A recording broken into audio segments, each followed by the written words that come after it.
across the plains. Hope rekindles in the crimson tide as freedom's anthem calls our names. Great again, we rise as one, under stars that guide our way. A song of promise has begun, and strength returns in light of day.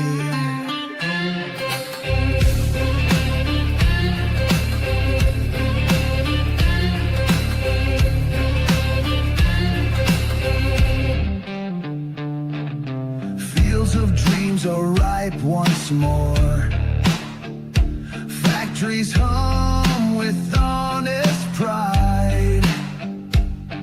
Our banner waves on every shore, with courage marching by our side. Great again, we rise as one, under stars that guide our way. A song of promise has begun, and strength returns in light of day. Through trials dark, we found our steel. The eagle's cry breaks through the night. In unity, our wounds now heal. We chase the dawn with fearless light.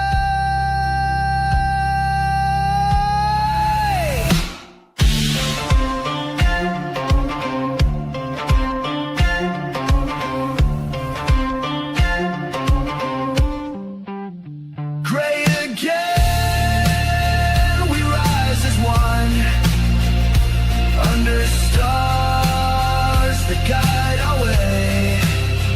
A song of promise has begun, and strength returns in light of day.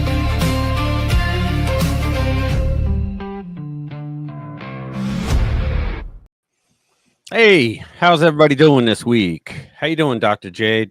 I'm doing all right. How are you doing? I'm pretty good, fair to middling, I reckon. What's going on? Fair to partly cloudy, as it were. Yeah. So what's going Well, on? Just, just more of the same. Just keeping busy. Yeah, I hear you. Hey, I hear it's really cold out there, you guys out east. Yeah. It hit like maybe 70 degrees today. It's 58 in the morning, but that's really nothing. So, but, Yeah, I'm hearing that it's like getting really quite down there in some places.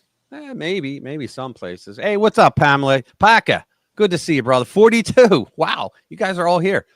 Carrie Ann, my sister. What's up, Simon? Who else is here? Let's see. They'll all come in.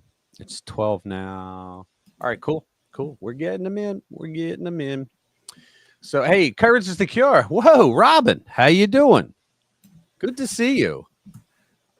All right, so let's see. We have a Dr. Jade moment. We also have a feel-good story of the week. What's up, Bass? Good to see you, brother. So let's see. Let's go. We got a whole truckload of stuff to talk about. Oh man, it's like a fire hose again. That's the way it is now. If it isn't about Trump, it's about someone that's harmed by Trump. In their world, harmed by Trump. All right, so let me go over real fast what we're going to talk about tonight.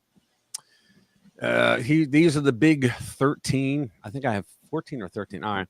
Air Force honors that January 6th victim Ashley Babbitt with full military funeral. I wrote this one. I know it's pretty dorky to read your own story, but I thought mine was better than most. Ashley Babbitt murdered by Capitol Police January 6, 2021. Here we go. Embattled Federal Reserve Governor Lisa Cook hit with second criminal referral from Trump housing director. I'm going to tell you, she's on the board of governors of the Federal Reserve, and I'm going to explain my take on exactly why Trump is getting rid of her. Not just that she committed crimes. She did mortgage fraud and we'll find out what the second crime is. But all these lefties are getting caught for mortgage fraud. My goodness, you have Letitia James, who went after Trump for mortgage fraud. She actually committed mortgage fraud. You have Adam Schiff for brains, who committed mortgage fraud that went after Trump for impeachments and whatnot. And now you got this one. There's a couple others too. I can't remember, but I know there's a few. The Trump administration orders the military to prepare strike plans against the Mexican cartels. Oh, that's pretty big. That's pretty big, them being neighbors, right? Trump revokes Kamala Harris's Secret Service protection. Good. That bitch went out there during St. George Floyd riots on Twitter and started tweeting out support for an organization that took donations to help bail out rioters. And then she turns around and says, oh, no, it was to help, peaceful protesters. I'm like, peaceful protesters don't get arrested. Rioters get arrested. You're allowed to protest in the United States peacefully. You're not allowed to riot. So she's full of shit. Here we go. Early reports show the Minneapolis Catholic school murderer was a Trump-hating satanic cult transgender. Wow, who saw that coming? It says say coming. Oh, well, who saw that coming, right? There's a lot more about this person as well. Van Jones, look at that look. Ooh, he looks angry. Trump, this is he has such balls. Trump's weaponization of the law is what happens in a banana republic. He must have slept through the last 4 years. I was going to say that, and it has no resemblance. Unknown caller. Is that noise on your end? No, I'm kidding. What's up, 42? That noise was on my end. Yeah, I'm kidding. Yeah, of course, weaponization of the law. I think I would change Trump's name there to Biden's. Yeah, well, yeah, exactly. We'll go over it. Kilmar Abrego Garcia. Did you see this a-hole? He's walking down with the cuffs, and he's got a federal agent holding him. They're going to take him out back to the jail. And the press is, oh, listen to what he said. He said this government is corrupt. The U.S. government's corrupt. That's what he said. No, it's not the fact that he was transporting people, human transporting people, when he got pulled over in a car. There were drugs in the car, and he had rolls of $50 bills. Because you know what, Dr. Jade, when I carry a shitload of $50 bills, I always roll them up too with a rubber band. It's just easier that way. I have not yet found a wallet yet that will hold rolls of bills thick enough to choke a horse. Have you? I've been looking. But the other thing is, I don't know if you heard this, Rich, but the latest is, I guess they've come down. They said they have proof that he was soliciting minors. Oh, geez. Yeah. Well, he also beat his wife to the point where she had to go and get a protection order from him. Two. Yeah, but because two at different times. Right. But it also proves he was MS-13, because besides the tats on his hands that definitely say he's MS-13, they cut your hand off if you weren't. And you had that. But I know for a fact that the women of the MS-13 guys, they're read in, and they're told, look, if you don't want to be in, no problem, but you got to go. If you are, you're in for life. And their duty is to even lie for their spouse or boyfriend, whatever. They're the MS-13 guy. They lie, which they could go to prison for, right? You lie to a federal officer, it's perjury, all right? It's like 5 years each lie, right? So we know that. So get this. Kilmar Abrego Garcia's attorney says he will need many years of therapy to recover from trauma that he suffered, proving lawyers are scum. You know what this is? Yeah. What's that? Where is it? Yeah, there you go. There. You know what that is? Go ahead. That's the smallest violin in the world. Well, my interpretation and it's is. played Go ahead. for him. What's it playing? What's it playing, Jade? What's it playing? What song? Mine is, I say, this is the smallest violin in the world playing My Heart Bleeds Purple Piss for You. Yeah, there you go. Because that's exactly what it is. Hey, what's up? Take Two Drums. Uncle Bobbity. What's up? You got 9mm therapy. You got it, brother. Yeah, so he suffered. Oh, well. The irrepressible emptiness of modern liberal society. That one's interesting. So here we go. Worse than Antifa, inside the new breed of ultra-extremist groups dedicated to chaos, violence, and even alleged murder. Probably funded by Soros. I would see that. Or maybe the Tides Foundation, the Joyce Foundation, the Ford Foundation. DC, here you go. DC Mayor Muriel Bowser expresses gratitude for Trump's crackdown while reading incredible stats. All right. Now let's go through the history of this. At first, she came out and said that she welcomed it. Then the Dems got to her, and she started calling him an authoritarian. But then, and he said, did he not say it? He goes, yeah, we'll get this city cleaned up real quick. He goes, it'll be so fast your head will spin. And guess what? It was so fast our heads are spinning. All right. How many days is it now that they haven't had a single murder? It's like 14 or 15. I thought it was even more than that. Yeah, maybe it was. But I mean, guys, that is unheard of in Washington, D.C. You realize just before, or just as Muriel Bowser was expressing gratitude to Trump, I looked up the weather report from hell, and it has indeed frozen over. There you go. There you go.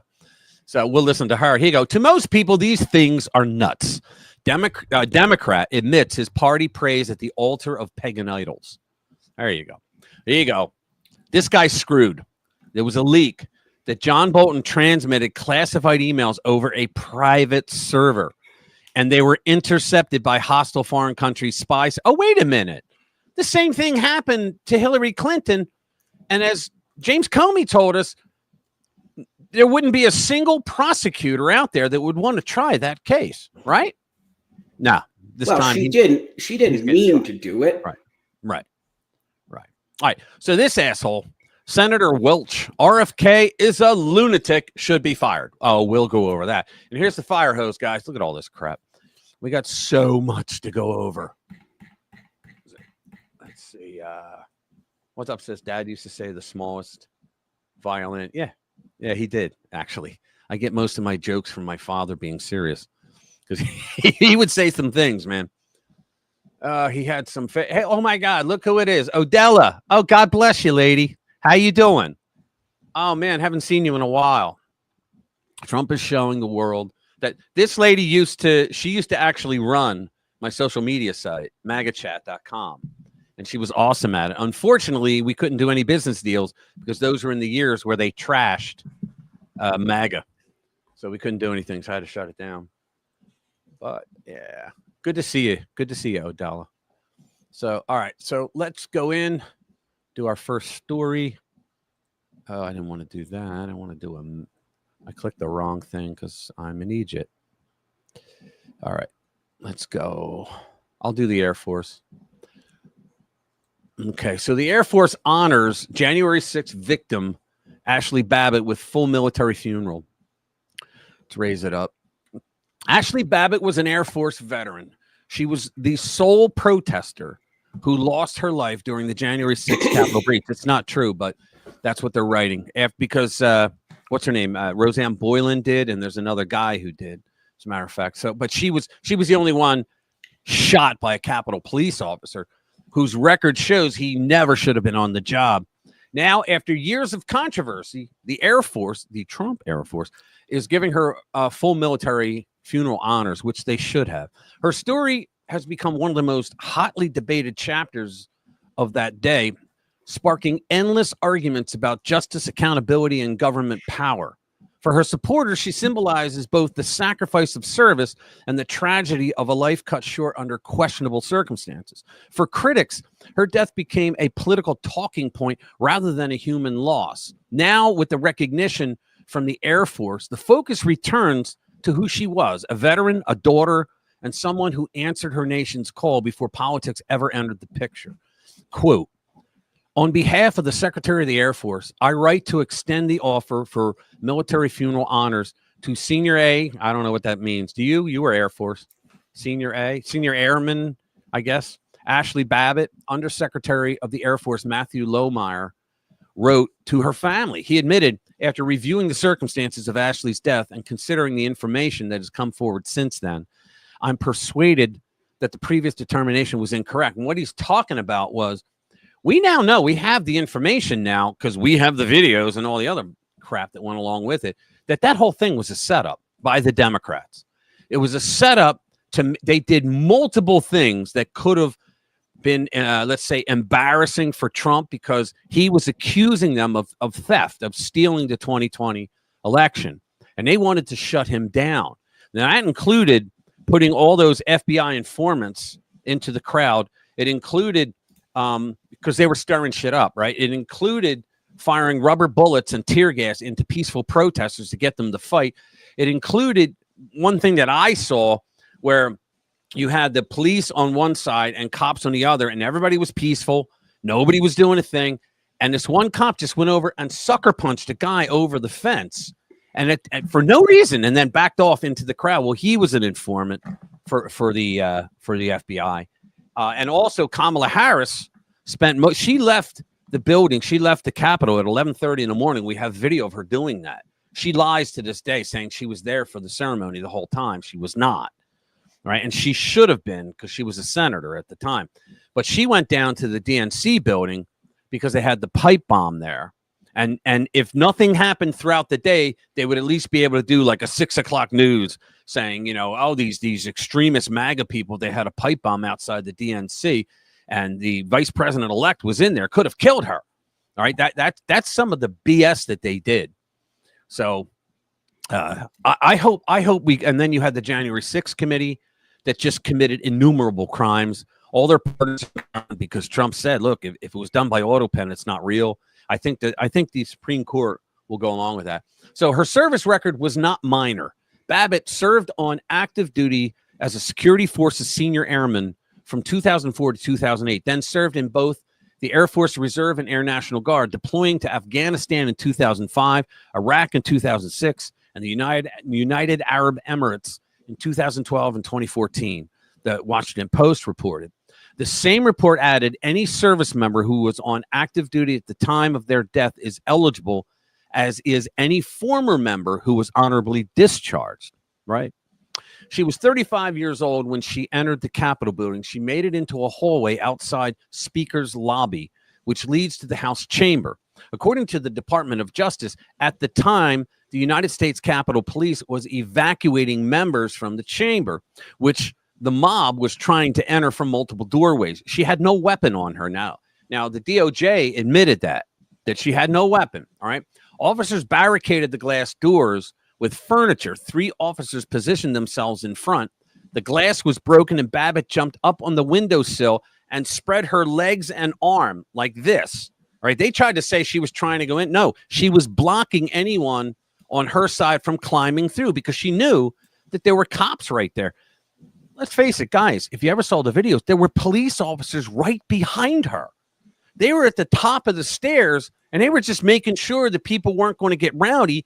And I believe, now I heard this, but I never saw that video, part of the video, that she said to the cops, "I got this," or something similar. She jumps up in there and sits there like this, and that bastard shot her.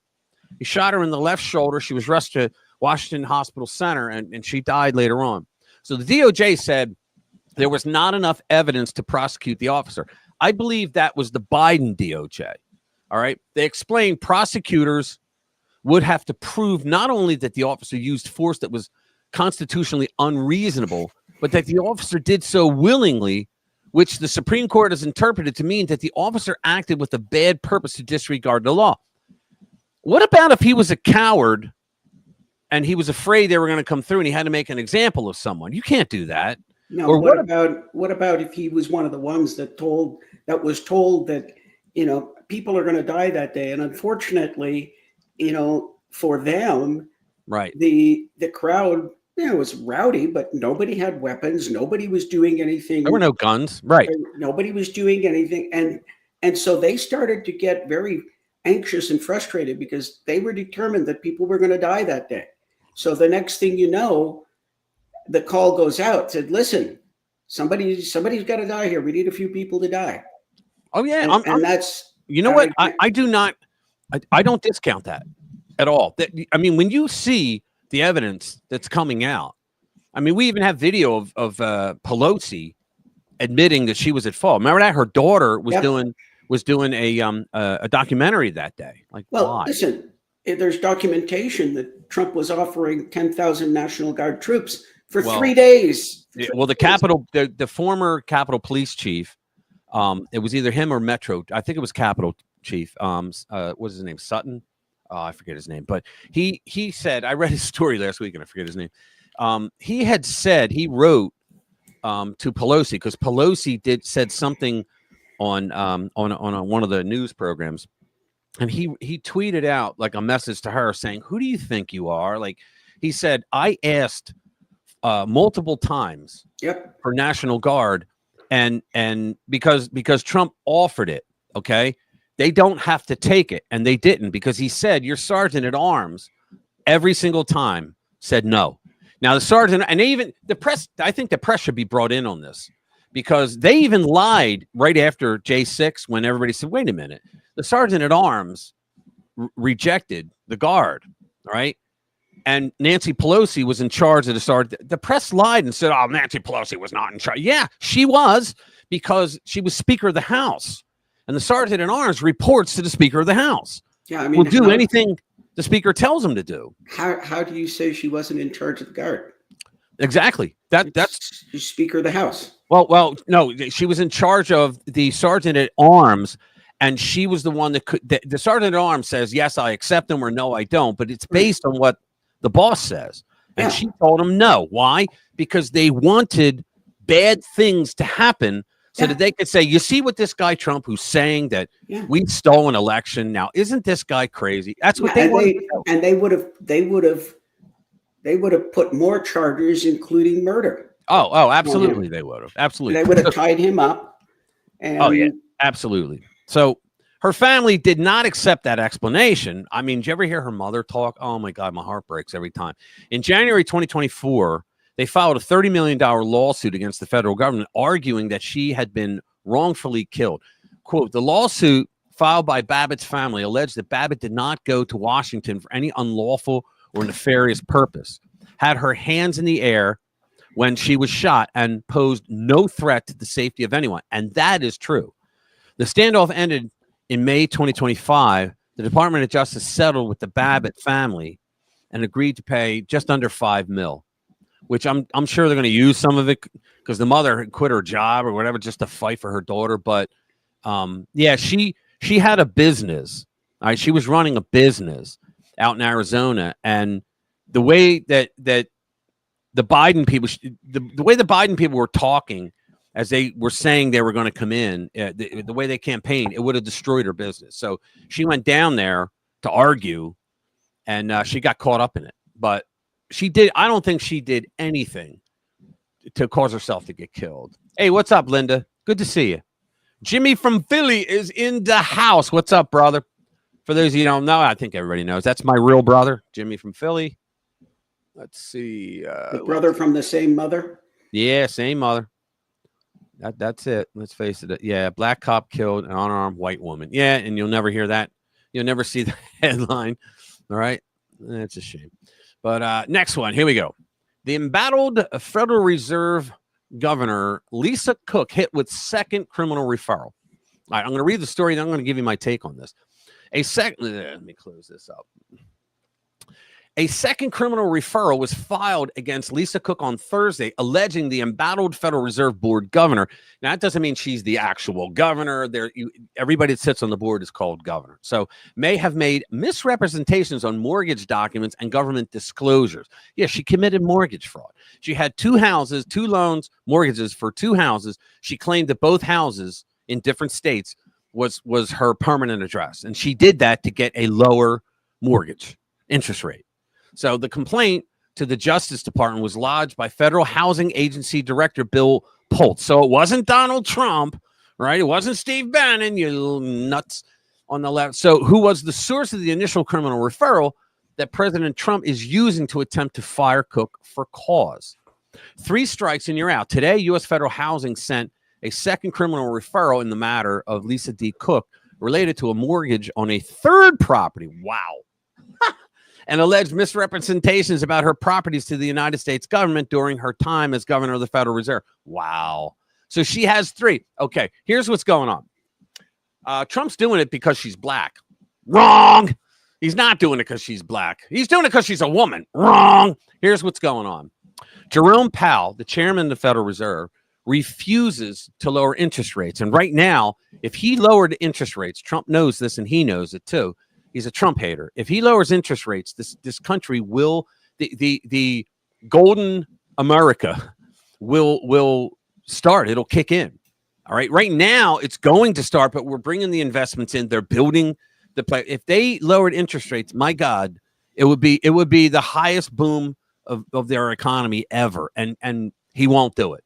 So Trump wants him out. So Trump can certainly fire him. He can certainly fire her, contract or not. Here's what he wants to do. He wants to put someone that he likes, okay, that would be America first, right? He wants to put that person in as chairman. Now, the rules are, in order to be made chairman of the Fed, you must be a governor. So he's going after Cook because she's a crook. Cook the crook. He's going after her because how can you be a governor of the Federal Reserve Bank and lie on mortgage applications, just like Tish James, right? Letitia James went after Trump for mortgage fraud, but unlike Trump, she actually committed mortgage fraud. She had 2 homes, one in New York and one in Virginia, where she claimed that they were both her primary address. She also claimed at the home in Virginia that her father was her husband. Yeah, she did it. She claimed it just to get a better mortgage rate. Adam Schiff for Brains has done the same thing. So that's why he wants to get rid of her, because she's bad, right? She's a crook if she gets convicted, and he wants to put someone on the board, and then he can immediately nominate put that person up to be the chairman of the Fed. And I don't know at this point if that person has to be approved by the Congress, because the Federal Reserve Bank is a private entity. I know. He may. I think he does have to go through. I think so. I'm not sure though. But either way, that's what Trump's plan is, and the sooner the better. So we don't need to read anymore. She's a criminal. And Jerome Powell definitely has a case of TDS. Oh yeah. What's up, Ludwig? Good to see you, man. Good to see all you guys, man. You're all here. Awesome. I see. That was a top-notch quality, strong, intelligent woman. Administration argument was completely ridiculous. What do you mean? Who are you talking about? There's top-notch quality, strong, intelligent women. Yeah, okay. Yeah, let me see. Did he? Oh, wow. Sent him. Awesome, dude. Thank you, sir. Thank you very much. God bless. You too can be like Sensen. Yeah, thanks. Thank you, sir. I really appreciate it. Let me go to the next one. Yeah, here's a good one too. Here we go. Let me present. All right. So on this one here, this is crazy, man. So the Trump administration orders the military to prepare strike plans against Mexican cartels. You know, FAFO, right? So this is Patriot TV. So I'm just going to read the bullet points. I think that's all there is. Hold on. Yeah, I'm just going to read the bullet points. The Trump administration has issued a classified directive instructing the Department of Defense, HEGSETH, to prepare for possible lethal operations inside Mexico targeting drug cartels with plans expected by mid-September. 2 weeks.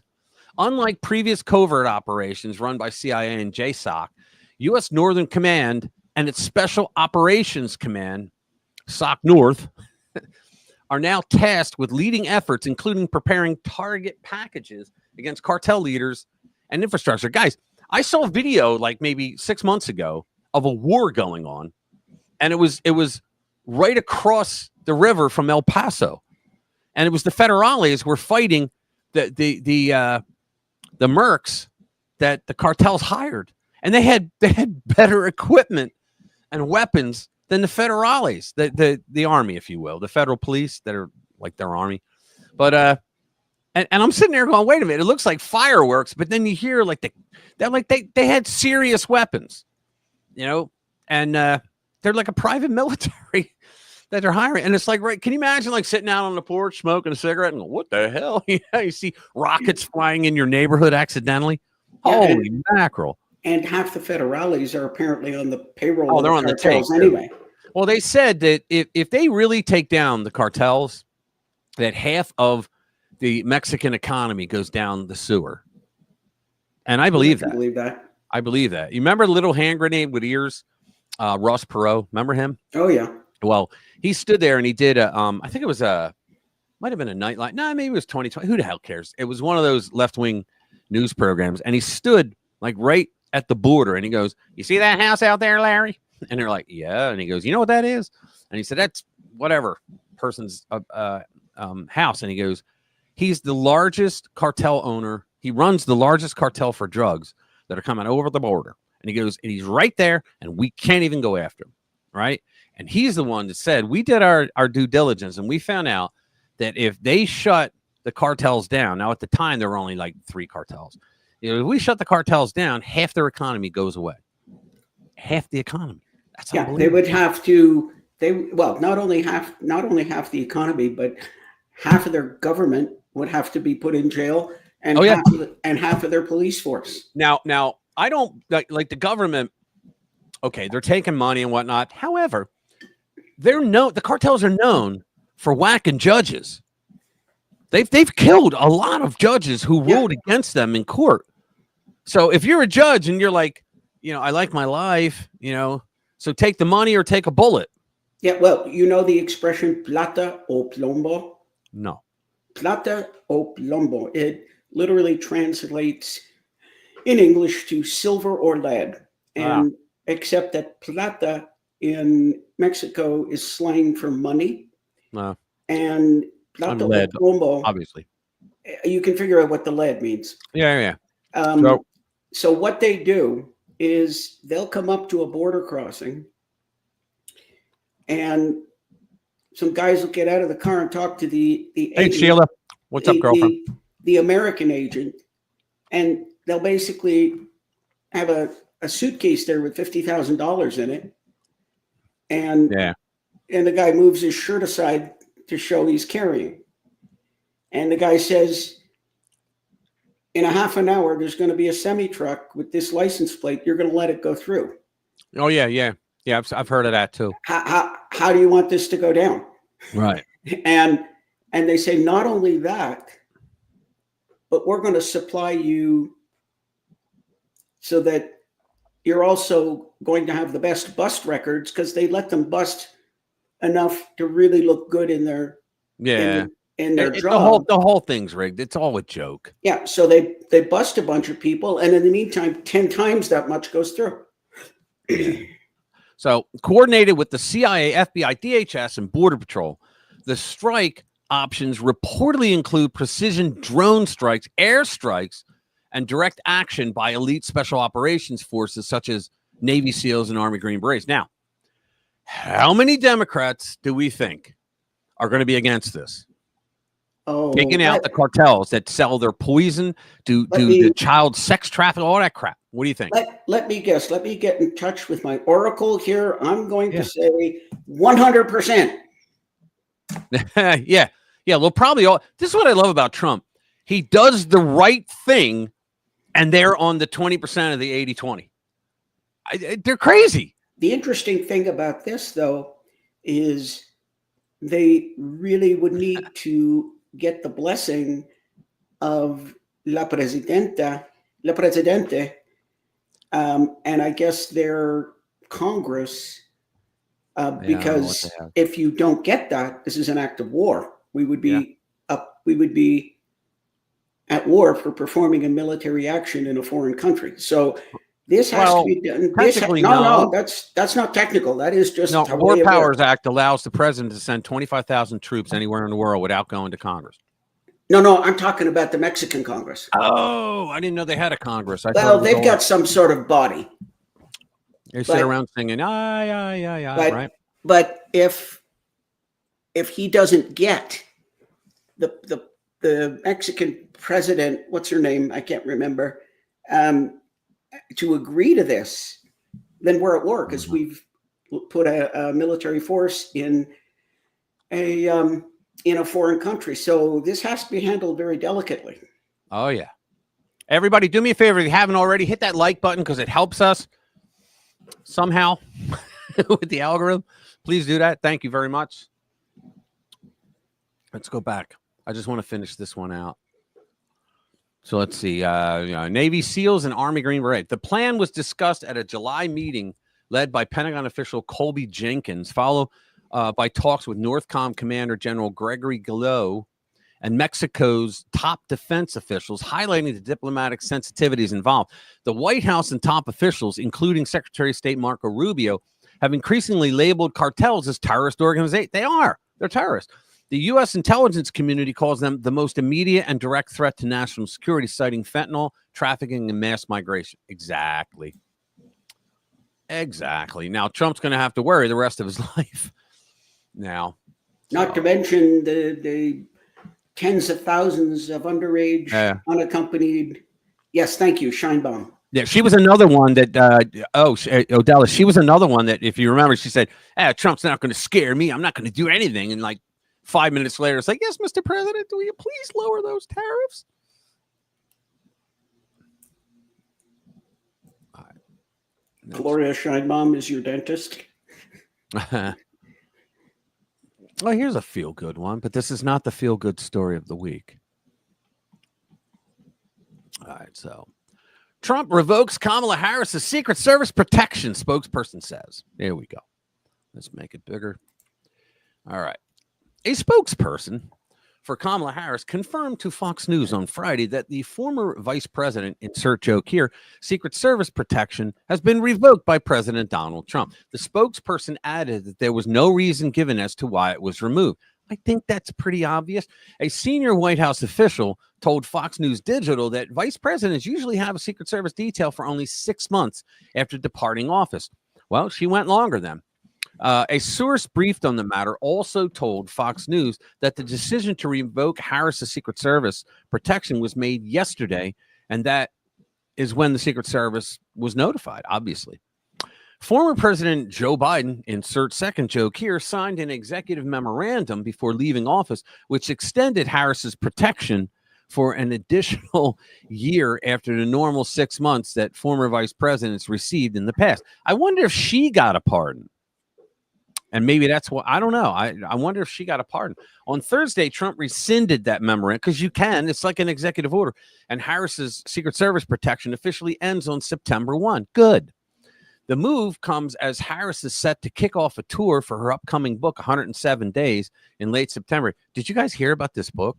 It's like the biggest joke. It was really tough times. That's like writing a book about the oh, Christ Almighty. I don't even want to get into that because I just realized I'd probably get a strike. The tour is scheduled to visit major American cities in its opening days, including New York City, Philadelphia, and Los Angeles. Oh, Jimmy, you got to go with a sign. Kamala Harris is mentally ill. Ask me why. You got to do it, Jim. I'll pay for the sign.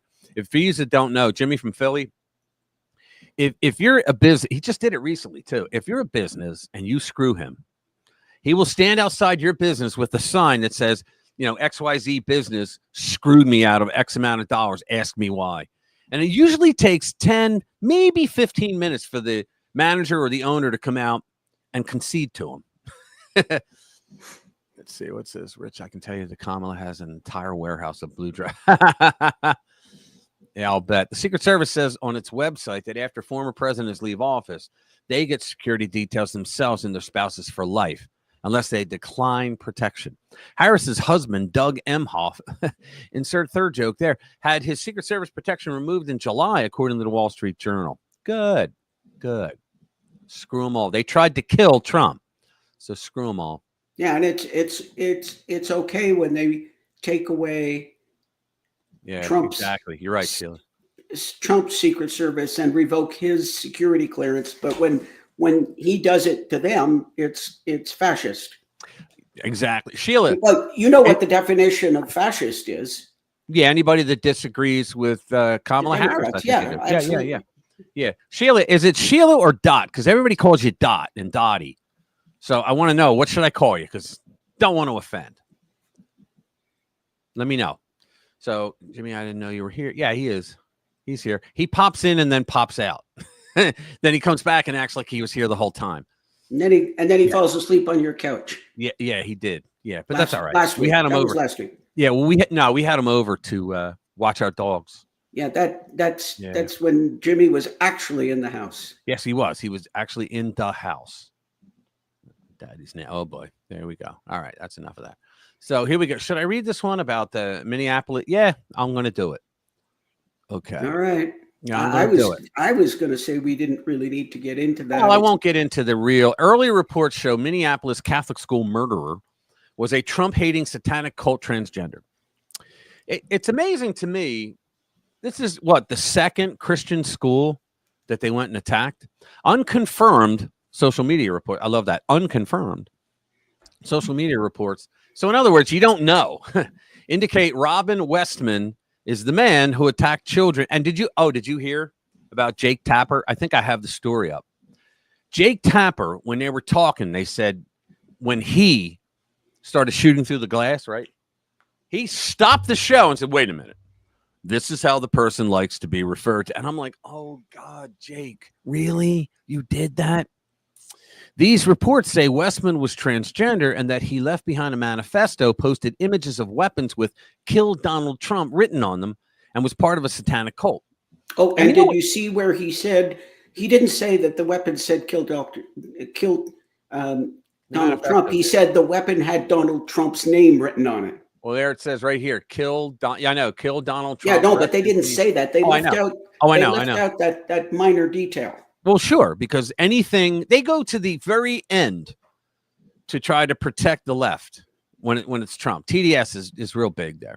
Yeah, so and I'm still trying to figure out what's going with this, because they're calling him a man, they're calling him a transgender man, they're calling him a transgender woman. I have no idea. We just don't know. I think what I do know, it's a liberal nut job with mental health issues starting at his heels. Well, I've said this before, but the reason that they really hate Christians, and the reason why I believe is because Christians believe that God, has dominion over humanity. So God actually decides the gender.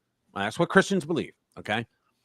And these people, they believe that they are gods because they believe that they themselves have dominion over their gender. And they can't stand that. In fact, they argued like a lot when this phenomenon first came out several years back. They argued that the Christians are trying to make them go extinct, trying to kill them. All right. So only in the mind of a warped mental patient do you think that disagreeing with the way you identify yourself is killing you. So words are assault now, battery. Well, no. What it is that your violence is free speech and my words are violence. Yes, thank you for clearing that up. Yeah. And that's exactly what it is. But how, where, what, when? They believe that Christians fundamentally want to make them extinct. And the only thing Christians have ever done is they've never said, like if you say, look, there's only two genders, that's not attacking them. I'm sorry, it's not. No. Okay. I think they should be able to get help. I don't think we should lock them up. I don't think anything like that, but I think we should help them rather than enable them. The worst that I have seen that a radical Christian, let's say, would be tell them that it's wrong and that they should get help, and I'll pray for them. I'm pointing out to everybody that's arguing against that it's in the DSM-5. Okay? Gender dysphoria is in the DSM-5 until they take it out, right? Until they take it out and act like it was never in there. Yeah, I mean, and I've said this. You can, if you're born a male, as an example, it can work the other way too. But if you're born a male, good to see you, born a male, and you choose to present as a woman because you feel better dressing that way, talking that way, have at it. Go for it. Yeah, now, have at it. If you don't shove it down my throat and tell me I got to accept you, and I have to say your preferred pronouns. Yeah, I mean, if you look like a woman, I'm going to call you a woman.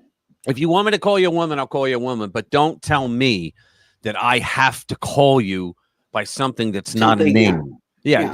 Just don't. Just if your name was Adam and now it's Eve, okay, I'll call you Eve if it makes you happy. I'm not going to be rude to you, but don't tell me that I got to use your they, them, and all that crazy shit. Z and all that and there. I'm not doing it. I'm not. If you look and act like a woman and you want to use the bathroom, okay, fine. if Yeah, I don't like that, but because I with the mean, little kids, that if I you don't want to like that. hang out in a little kid's locker room Schools. and get your jollies, that's a Yeah. whole different story. But see, they look at it. We don't have to go that far into it. So, if true, we can expect this story to quickly be tossed into the memory hole by the legacy media. Oh, That's of true. course. Here's a screenshot of the first page. To my friend, family, and friends, I don't expect forgiveness and I don't expect any apology. I have to hold much weight, but to my family and those close to me, I do apologize for the effects my actions will have on your lives. Please know I care for all of you so much, and it pains me to bring this storm of chaos into your lives. Now, what I just read, guys, honestly, sounds like a very rational person. Am I wrong? I mean, a rational person saying, look, I'm going to do something crazy here, and I'm sorry for it. I'm sorry that it. So sounds like a rational person, but they have serious mental problems. So please know I care for all of you so much, and it pains me to bring this storm of chaos in your life. This will affect so many more people than the ones that are immediately involved. To my mother and father, I am sorry I didn't turn out as you had hoped. I think that's antagonistic against their parents. You did not fail me. You gave me so much. Is that whiteout? No, it's glare. I think it's no, just glare. It's glare from the you gave me so much. I truly appreciate the love you have given me. I feel I was raised to be a good person, but I'm going to shoot up a school of little kids. All right. As a person, I've kept those traits of empathy, self-sacrifice, and good character. Please do not think you have failed as parents. I was corrupted by this world and have learned to hate what life is. Life is love. Life is pain. There is too much to accept, too many things to put up with just to live. I'm tired of the pain this world gives us. Please move on and continue to give your love to my brothers and sisters and the rest of the world. They may not forgive you, but you need to move on from me. Forget my life and the pain I've brought. I love you both. Thank you for everything. I'm sorry. To my siblings, no. To my siblings, forget it. Forget. I don't want to hear more from this guy. I know. But so, the only reason I read it because I want to show you a person who just shot up a school and shot 10-year-old children in church on the first day back to school that you go to church. My parents sentenced me to 12 years of Catholic school. So every year you go to church on the first day, right? And it's like a commemoration of the year and all that, right? And so this a-hole goes and smashes the windows and starts shooting through the broken glass, right? And children. Children. So a person wrote something like that. In other words, they're articulate. They're making an argument, right? And then they go and shoot children. All right, and then they go and shoot. That's exactly why I read it. And then they go and shoot children. Now I'm not going to. There's a warning down below. I'm not going to. And then that. I can't say I would understand it, but I'm going to use that word. But bear with me. I could understand it if somebody had some sort of what they considered a legit beef against some adults. Yeah. And, they went and did something horrible, but like, what the fuck, man? Children? I know. Children? Yeah. Give me a break. See, the same argument comes back with the gun thing. I had a libnut on X today who was writing saying, it's the guns. And I'm like, actually, no. And they're like, you don't effing care about kids dying. And I was like, wait a minute. You a-holes on the left push these gun-free school zones, okay? Which means that I literally tweeted, I said, look, a shooter may be insane, but he's not stupid. He's not going to go pull this shit at a police station where they can fire back at him. He's going to go to the place where he wants to get as many people as he can kill, knowing that there's not a single adult in that property that has a gun that could fire back at him. And that's a gun-free school zone. And guess what? If there would have been one adult there. Yeah. A lot of kids might not have died. Let me tell you, those two kids might still be alive. Yeah, absolutely. And you'd be surprised how many synagogues now, the rabbis openly invite, listen, you're a good person, you got a concealed carry permit, come talk to me. I'd like to have you Yep. in the congregation here, Absolutely. And you know what?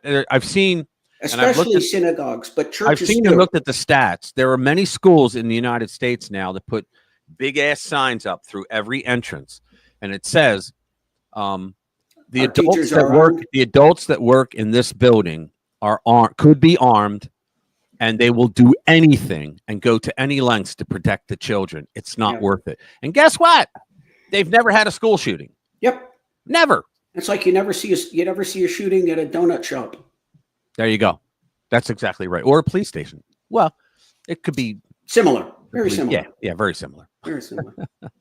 So now Van Jones, Van Jones. All right, Van Jones was part of Obama's transition team in 2009, and he was going to, like a lot of the people in the transition team, they then get transferred into a permanent position in the administration, and he was one of them. Was supposed to be, but he got outed that he was an actual communist. And back then, America, like the Democrats, didn't go full commie yet, so they're like, "Oh, we got to get rid of this guy," right? Because there's voters watching, right? Now, after that, they didn't give a shit. So what's going on is he sometimes actually sounds smart, like he knows what he's talking about. He didn't drink the Kool-Aid on the left, right? And then there's times like this. So let's give this. I think there's a video. So let me bring it up. Here it is. Share the screen. There it is. So Van Jones, Trump's weaponization of the law is what happens in a banana republic. I wrote, let me go to the comment. No, I wouldn't find it because it's probably 10,000. I wrote a comment saying, so he must have missed, Donald Trump going through, 92 indictments through 4 cases against him, all bullshit, right? And then 2 impeachments.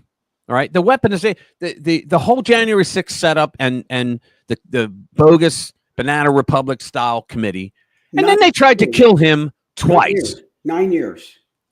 Yeah, then they tried to kill him twice. Yeah. It all started right after he came down the escalator, and this asshole says this is what happens in the Banana Republic. Holy mackerel! Yeah, And 9 years. 9 Swap. years because they went after him. Oh, wait, Phil what's up with the volume? Why is it not there?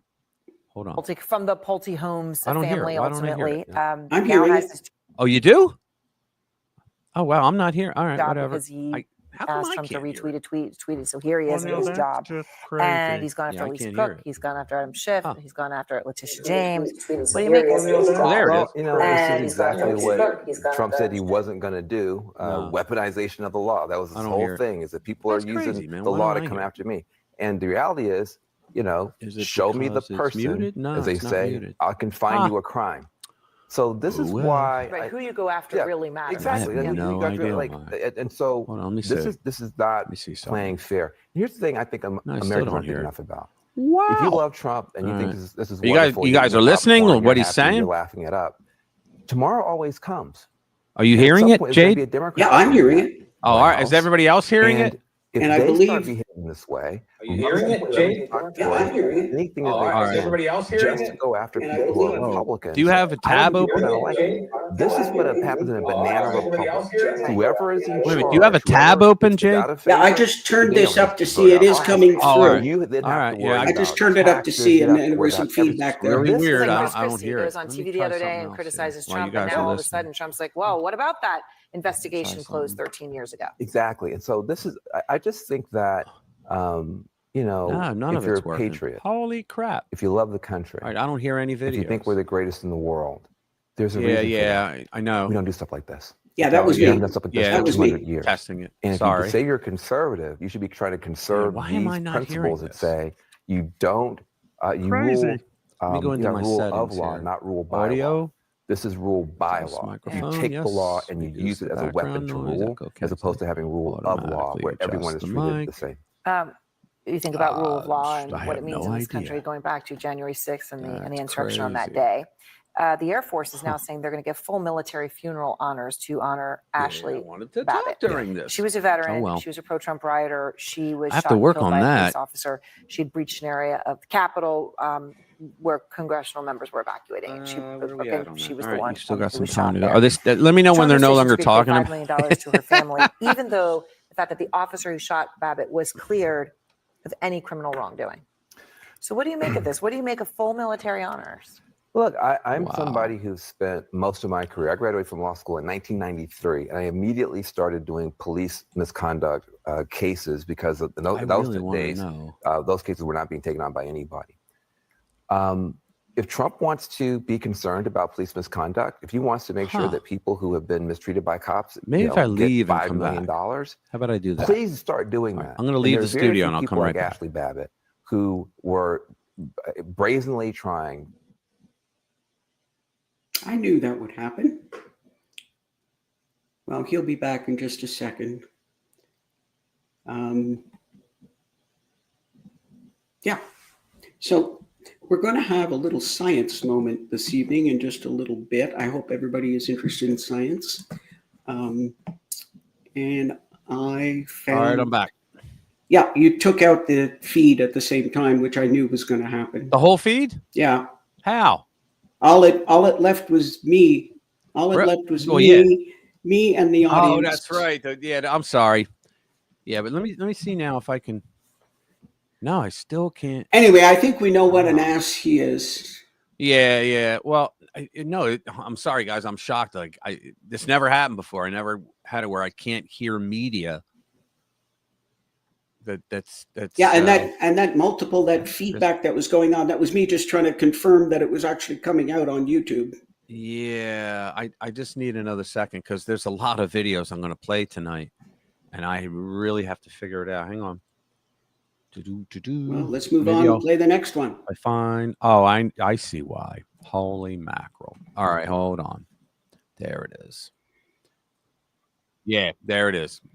This, you know what? This new mic is awesome. However, it's a pain in the ass because it changes my settings. So you have settings. I'm using Windows, right? So it has settings that you set as default, but then StreamYards goes and changes the settings on you sometimes. So that's why I couldn't hear it, because now I can hear. I have a YouTube video up, and I can hear. All right, thank God, because I was like, I got other ones I got to play.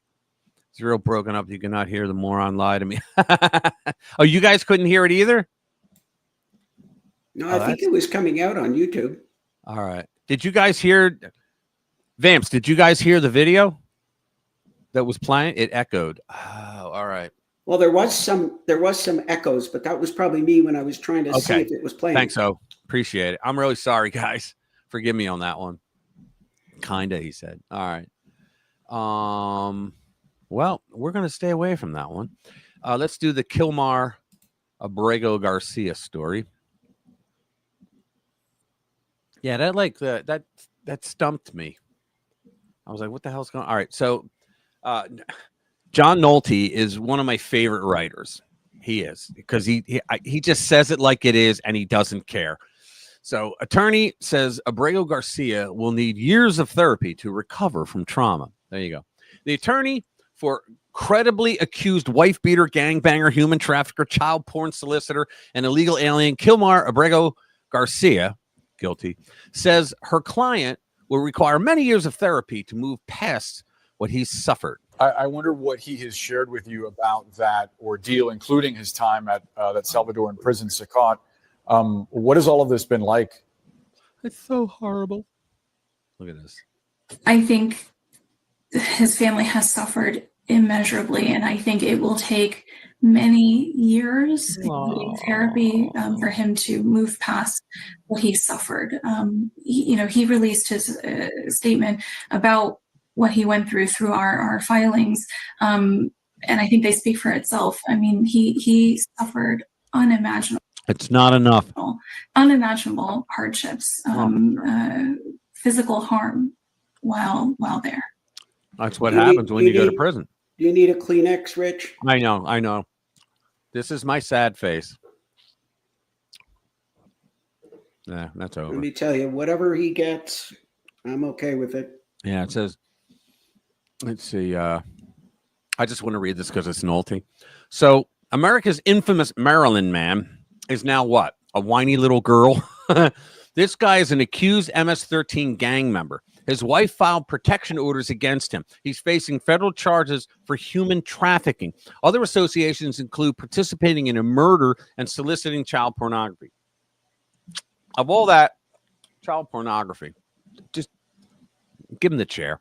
Oh, and he's been in the United States illegally for 14 years. Oh, but now the poor widow baby will require therapy for the trauma he experienced while being accountable for his actions. Life must be so difficult for someone to deal with accountability for their actions when the entire Democrat Party and fake news complex treats them like Martin Luther King Jr. reborn. If Kamala Harris were president, taxpayers would pick up his therapy bill, which you can bet would take place at an elite resort, and all the Democrats would visit on our dime. Granted, I don't have a lot of experience with the justice system, but if I were facing serious prison time, I would not want my attorney spreading the news that I'm a neurotic little bitch who needs professional help licking my emotional wounds. We can laugh at this, and we should laugh at this, but the best part is this. Democrats and their regime media allies were sure they could turn this illegal alien into a martyr. Any other Republican president would have run away from this fight, would have found a way to surrender, not President Trump. What he has done with Garcia is brilliant. By simply enforcing the law, he has turned the left's precious martyr into an example. What do you think the Garcia story says to the millions of illegal aliens who will not earn this same sacred cow treatment from the organized left? It says, we are so serious about deporting you, we will not even make an exception for the sacred cow. Trump has taken a play out of the playbook Democrats and the media have successfully used against the GOP for decades and turned it to his advantage. That's why I love Trump.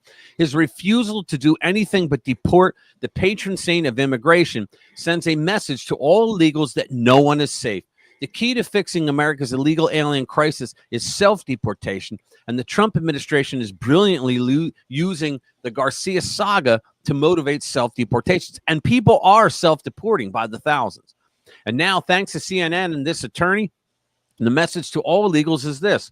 Trump's enforcing the law has turned a credibly accused wife-beater, gangbanger, human trafficker into a broken man. So, yeah, you might want to skedaddle back home. You got to love it. You just got to love it. You want to do the science moment? We have a science moment? Yeah. Where's that? Oh, yeah. The modern, which one?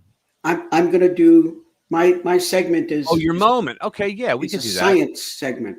It's a science segment. Here we go.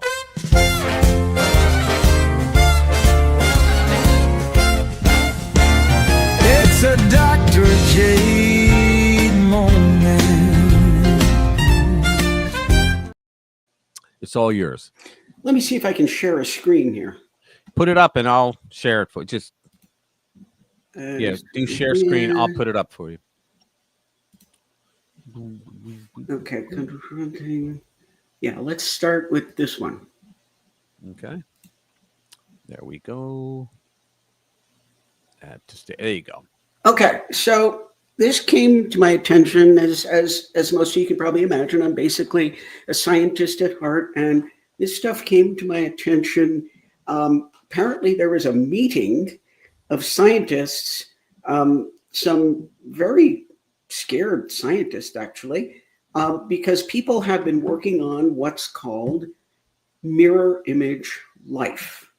Let me make this a little bigger. Come here. Control scroll. Yeah, that's the other way. There we go. Yeah.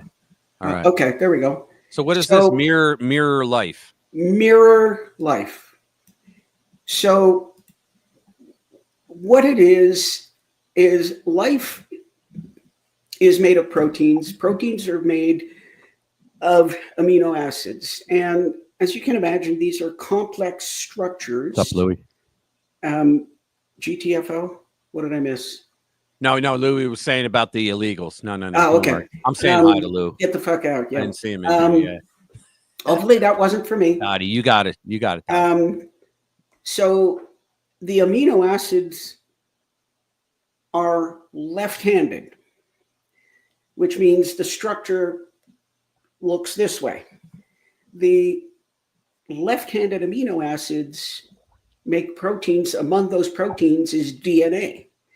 The left-handed amino acids create right-handed DNA. And it's a double helix. You've probably seen pictures of it. I can find one, but I don't have a picture. Apparently, some scientists have been working at making mirror image life. And the problem is that these scientists that got together said that this was a possibility within the next decade or two that they could do this.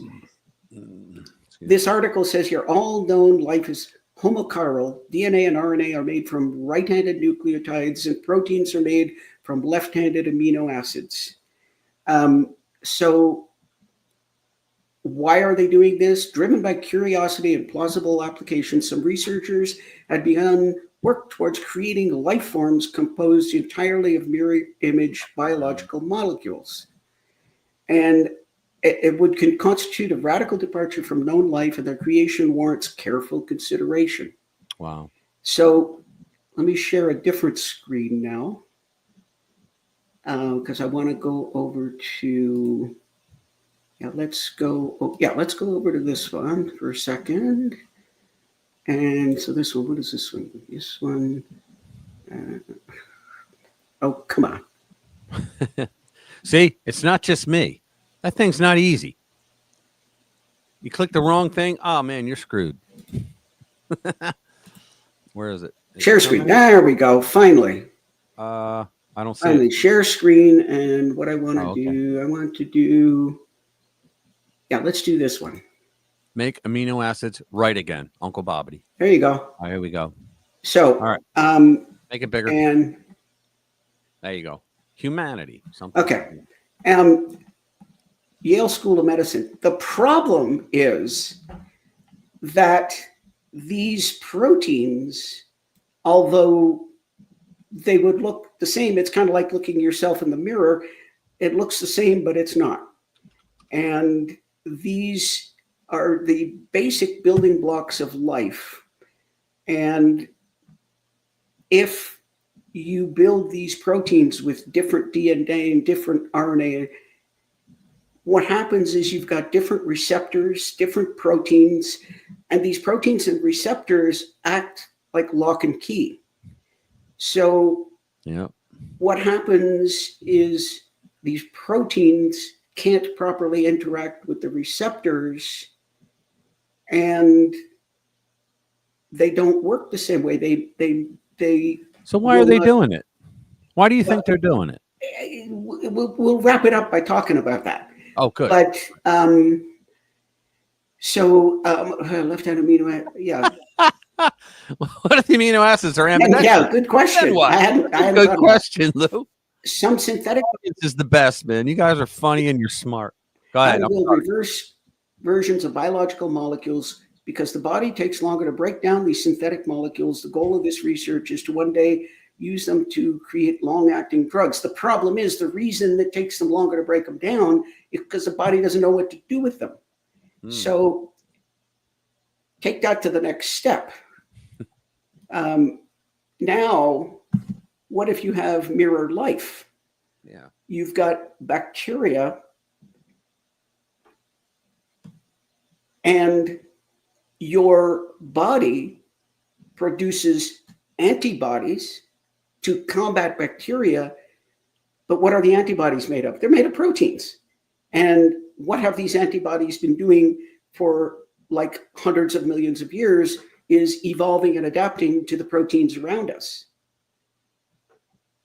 If we now have mirror bacteria with opposite locks on them, the body's, our antibodies, our immune system has no way to get into the lock to fight them. Yeah. And many of our antibiotics won't be able to. Did you read what Odella wrote? I have it up on the screen. Extend human life too slowly, like it was thousands of years ago. Yeah, well, I know a lot of a lot of things have happened in this world with people who had. I love Ludwig, man. No, but you know, there's as much protein as in a bottle of beer as in an egg. Did you know that? Really? So here we are creating mirror bacteria, and then it says, although the invention of mirror bacteria is still at least a decade away, possibly several decades, a team of 38 scientists from around the world have come together to call for a global discussion about the unprecedented risks that mirror bacteria could pose. Yeah. And then I hate doing this, but there is actually, I'm going to give you a different screen. Let's see, the one I want to share. Yeah, this is actually a quick overview. So scrambled beer is scrambled beer is no good. Okay, post my screen. There you go. Make it big. Let me make it bigger. So this is what we've been talking about, mirror life. And you'll notice in here, this is the group I was talking about. They got together and said, listen, maybe we should think twice before building these mirror bacteria. Yeah, you think? Because they could evade natural immune systems. Like, what could go wrong, right? What could go wrong? And what is mirror life, mirror molecules? And here's what I wanted to get to.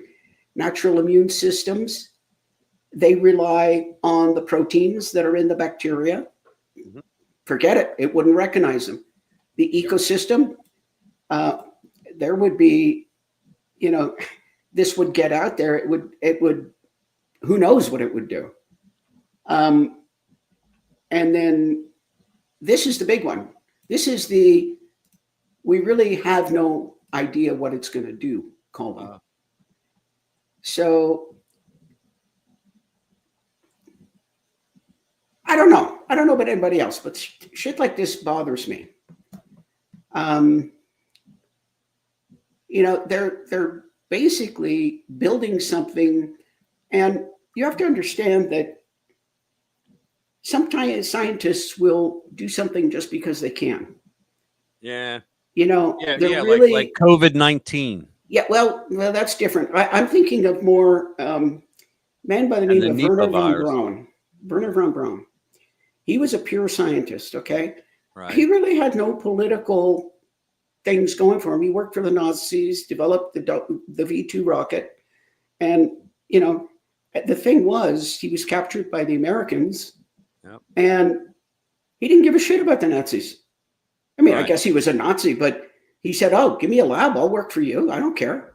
Yeah, that's how we won the war, because our German Jewish scientists had more money to work with than Germany's German Jewish scientists. Yeah, but Werner von Braun, he was their top rocketeer, but he didn't care. He said, oh, you want me to work for you? Just give me a lab. I don't care. I'm a scientist. I want a lab.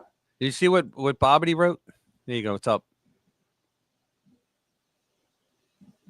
Yeah. Well, I didn't get into you guys all thought he was a comedian. Yeah. He's got brains too. That's a whole other. That's a whole other thing that, yep. The whole gene editing and what can we do about the human genome? That's scary as shit. Yeah.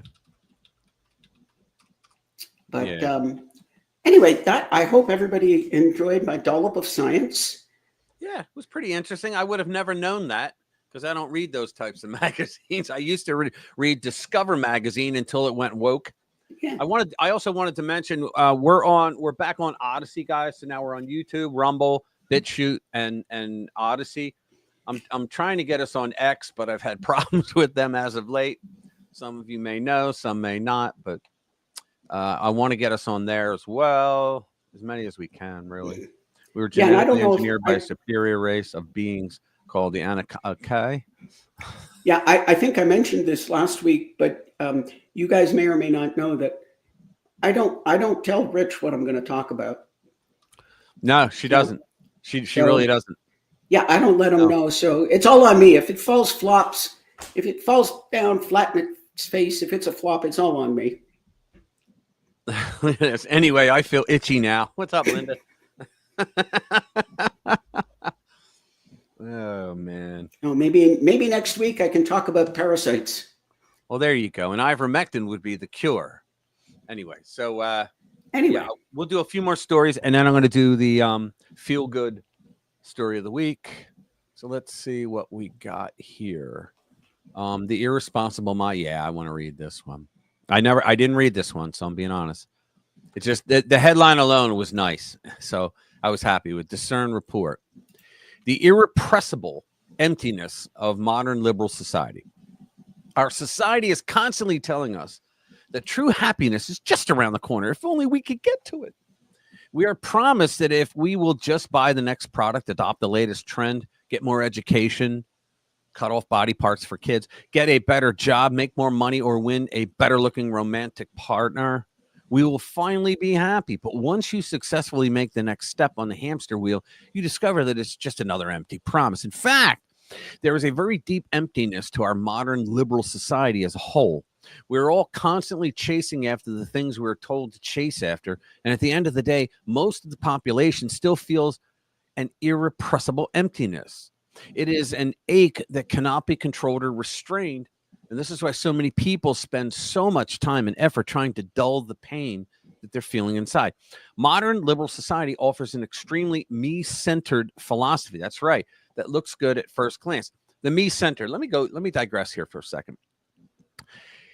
The self-help books. There was no self-help section in a library when our parents and their parents were growing up. You know why? Because they were so damn busy building a nation, they didn't have the time to think about how to make themselves a better human, right? When you see self-help shit, you're like, now there's for a lot of people that have a lot of time on their hands, right? They're not building shit, right? All right, sorry. But if you follow that me-centered philosophy all the way to the end of the road, what you get is a Robin Westman. Quote, the alleged shooter, Robert Westman, who identified as a female and went by the name Robin Westman, also expressed in his notes that he wished he had never brainwashed himself. The Post translated a cryptic section of the manifesto as saying, I only keep the long hair because it is pretty much my last shred of being trans. I am tired of being trans. I wish I never brainwashed myself. How about that? I didn't know that. Despite claiming, with all the reporting around, I didn't know that. Despite claiming frustration with having bought into the trans agenda, the alleged Catholic school attacker believed that something as slight as changing his appearance will result in a sense of defeat. I can't cut my hair now, as it would be an embarrassing defeat, and it might be a concerning change of character that could get me reported. It just always gets in my way. I will probably chop it off the day of the attack. Wow. I wish I never brainwashed myself. Those are very powerful words, but they aren't entirely accurate. Westman simply gave in to the propaganda that we are all constantly being hammered with. I have seen it happen to so many young people. And when they figure out that they have been lied to all along, it can lead to crushing despair. Well, something similar happened to Brandon Strzok. He was a liberal, a card-carrying liberal his whole life. And a girlfriend of his sent him a video and said, look, I know you don't like Trump, but I want you to promise me you'll watch this. And he did. I talked about this before. It was where the story went around. The left said that Trump made fun of a person in a wheelchair, right? And he didn't. It was because he went when he was told. The guy was a writer. He was a journalist, and he wrote something that wasn't true, and Trump called him on it, and then he gave this crazy ass explanation. And so what happened was Brandon watched the video, and it proved that he did the same thing. Right? He did the same thing to Jeb Bush, the same thing to Ted Cruz. He did it to anybody where he wanted to say they acted all flustered. When you confront them, they get all flustered, like, ah. So the left lied to make Trump look like he was making fun of a disabled man when he wasn't. In fact, I remember he said it once, and then the media just like got rid of it. I guess they didn't realize he was going to say. He said, I didn't even know the guy was disabled. He said, but that's what I do when I'm making fun of somebody getting flustered. So he like freaked out over that, right, Brandon? And so he said, you know how on YouTube, when you watch a video and you watch the whole thing through, that on the right is the feed that has, if you like this, you might like all these. He goes, I spent the next 3 days going down that rabbit hole and finding out that every damn thing that the Democrats and the left told me was a lie. And so he started the walkaway movement. He was responsible for over 350,000 at that time, 300 at the time of the election, 350,000 Democrats leaving the party. You know, and he's the guy who didn't even go into the building on January 6th, but they arrested him anyway, and they charged him, and they made him lie in court and say things that didn't happen because they were going to hit him with 5 other felonies that he couldn't afford to go to prison. So I feel bad for him, but he's out there now. And he's telling all, so they're getting their comeuppance from him because, you know, he doesn't mess around. Anyway, so that's that story. Sorry, I digress. It isn't a coincidence that the suicide rate has been soaring in recent years. Our society simply isn't offering any real answers. Did you see that a lot of the Dr. J? Did you see that a lot of the clinics and hospitals they're shutting down their affirming care facilities now because they realize that fad, if you will, is fading, and they have a DOJ that's willing to look at them, and RFK Jr. is willing to look at them for what they did to people for money. Yeah, there's a number of them that have been called out. I don't want to get in trouble. But the what I have heard is, and especially like here in Colorado and Denver, they're just like, screw you. They're just resisting. Yeah. So, yeah, I don't know where that's going to go, but, you know. Let me take a second to mention from Courage is the Cure and Relentless, Robin Jackson Stegner. She may still be here. She was here earlier. She's going to be on the show. I believe it's the 12th. We have her booked. I can't wait. Yeah, she's going to be on the show on the 12th. We're going to let her bring up any topic she wants.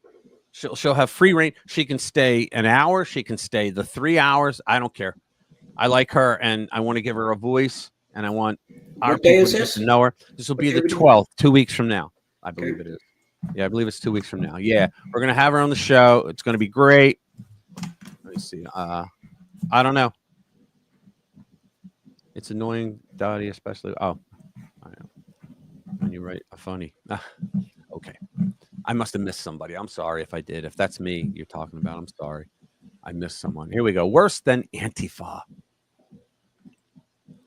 Yeah, I heard that there was splintering off of some of these Antifa. Yep. Worse than Antifa. Inside the new breed of ultra extremist groups that, well, you know, Antifa was just an idea, right? Right. I mean, what the hell was his name? The guy his blood type used to be Donut. The hell was his name? He was the chairman of the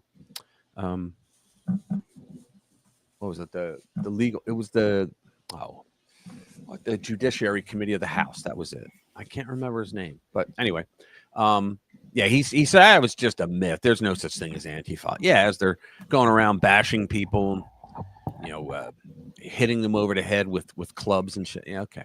Making sure that in Seattle you can't have a religious gathering. Yeah, exactly. Yeah, that's what they did. So it's Scram-Tifa. The far left radical movement known as Antifa was it? Anti-First Amendment. Yeah, it was anti-First Amendment. Like I remember when they first came out. I know they're saying anti-fascist, but I say anti-First Amendment because they said, well, anti-fascist, and the number one thing that fascists do is they silence the opposition with violence. That's what they do. They silence the opposition with violence. That's a fascist. So kind of funny, isn't it? So known as Antifa has been getting its own taste of cancel culture. Just look at what happened on August 19th in Brooklyn Crown Heights neighborhood. Masked, fist-clenched agitators belonging to the anarchist collective turned up to sow chaos, but locals banded together to confront the troublemakers, telling them to get lost. There they are. all a bunch of losers. For some people who ascribe to the Antifa ideology, protests and petty vandalism have gotten old, with groups now turning to ghastly acts of violence. So here we go. This is what it looks like. Oh, I hope we can play. This is what it looks like when the Black and the Jew community work together to stand against Antifa. Good. They got kicked out. Let's see. You got it! Yo, scram! Scram, nigga! Scram! Can't say that word. Sorry, people. Didn't know they were going to say that word. Yeah, there was that word was there, wasn't it? What's that? There was a word there. Yeah. We're not allowed to say that. I didn't say it, but you know what? I don't want to get in trouble for playing it because they're going to say it again. That's a shame. Yeah, but just go back and Ludwig got it right. The very definition of useful idiots. We're having Australian rallies here weekend, so Robin will have plenty of new material from the. Yeah, I watched something. She promoted something, and I watched it today, and it was about something that's coming up. Yeah, you're right. Yeah, she's probably. I looked at her stuff, and she's probably one of the hardest working creators out there. Because she's always like on, just always. It's amazing. I wish I had that kind of energy. Well, I work a full-time job. I work like 18 hours a day myself, but not. I do one video a day because I work another job 9 hours a day. So when I retire, you're gonna see like quadruple that. Yeah, and a 10 to 15 minute video takes you what, 4 hours? Well, 2. Yeah, Two? It takes 2. Well, yeah, it takes 20 minutes to 25, depending on the length of the script I write. To film it, but then the rest is all the editing and such, cutting shit out, and then uploading and all that crap. It's you know what? If I didn't love doing it, I wouldn't, and I'd complain. But yeah, so I love it. So, all right, let's do Muriel Bowser.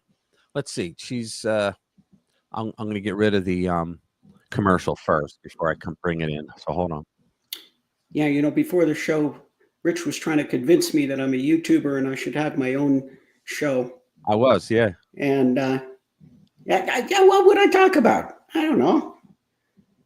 What's that? What'd you say? What the hell would I talk about? Well, I was saying that you should be. Oh, she is. She's with you tomorrow. Oh, it's yes. I'm absolutely going to tune in. Yeah. It was 42 that hooked me up with Robin. And I'm very glad he did. She does what we do here, but for over there. Well, she's global too, I believe. She talks about everything around the world. Yeah, I don't know what. Very big free speech advocate, like us. Yeah, I don't know what a show. If I put a show on, what would my show be about? I don't know. Drums and music, I thought. Yeah, that's what I thought. Yeah, if I did that, I could start streaming covers. Well, we're gonna have opposite day. And opposite day will be you run the show, and I have to create a rich moment of the week video and a couple other things. Yeah, you're in that. Yeah, there you go, Dr. J. We'd be there for you. All right. Yeah. Why is it not? Oh, there it is. Yeah. Oh, hold on. No, Uncle Bobbity says the doctor's office with Dr. Jade. Yeah. Something. Just. You know what? They put all these new things in. They put these new things in to the studio for us to use, and now I can't get Sheila's thing off because it won't come off now. How do you like that? Well, your comment's going to be up the rest of the show. That's kind of weird. Yeah. So let me see. Can I? Hide. Yeah, I'm saying hide. It won't go away. You guys still see it, right? Let me see. Yeah, it's still up on the YouTube. Now Linda's up now. Okay. Yeah. Cool. All right. Yeah. Cool. All right. There it is. It's gone now. Yeah. Wow. That's really weird, man. And what's going on here? And we have a story for tomorrow night. It's back to the gut. Well, it's the end of the month there, which I love doing. And Linda's comment disappeared off of the actual YouTube feed, and 42's is up now. Yeah. So it's working. Studio. Yeah. I know. Okay. All right. So let's do the you want to do the feel good story? Might as well. Yeah, we might as well because we're like hour and a half in. So we got a feel good story of the week. So here we go. Gather round and take a peek. It's the feel-good story of the week. Smiles and laughter, joy will seek. The feel-good story of the week.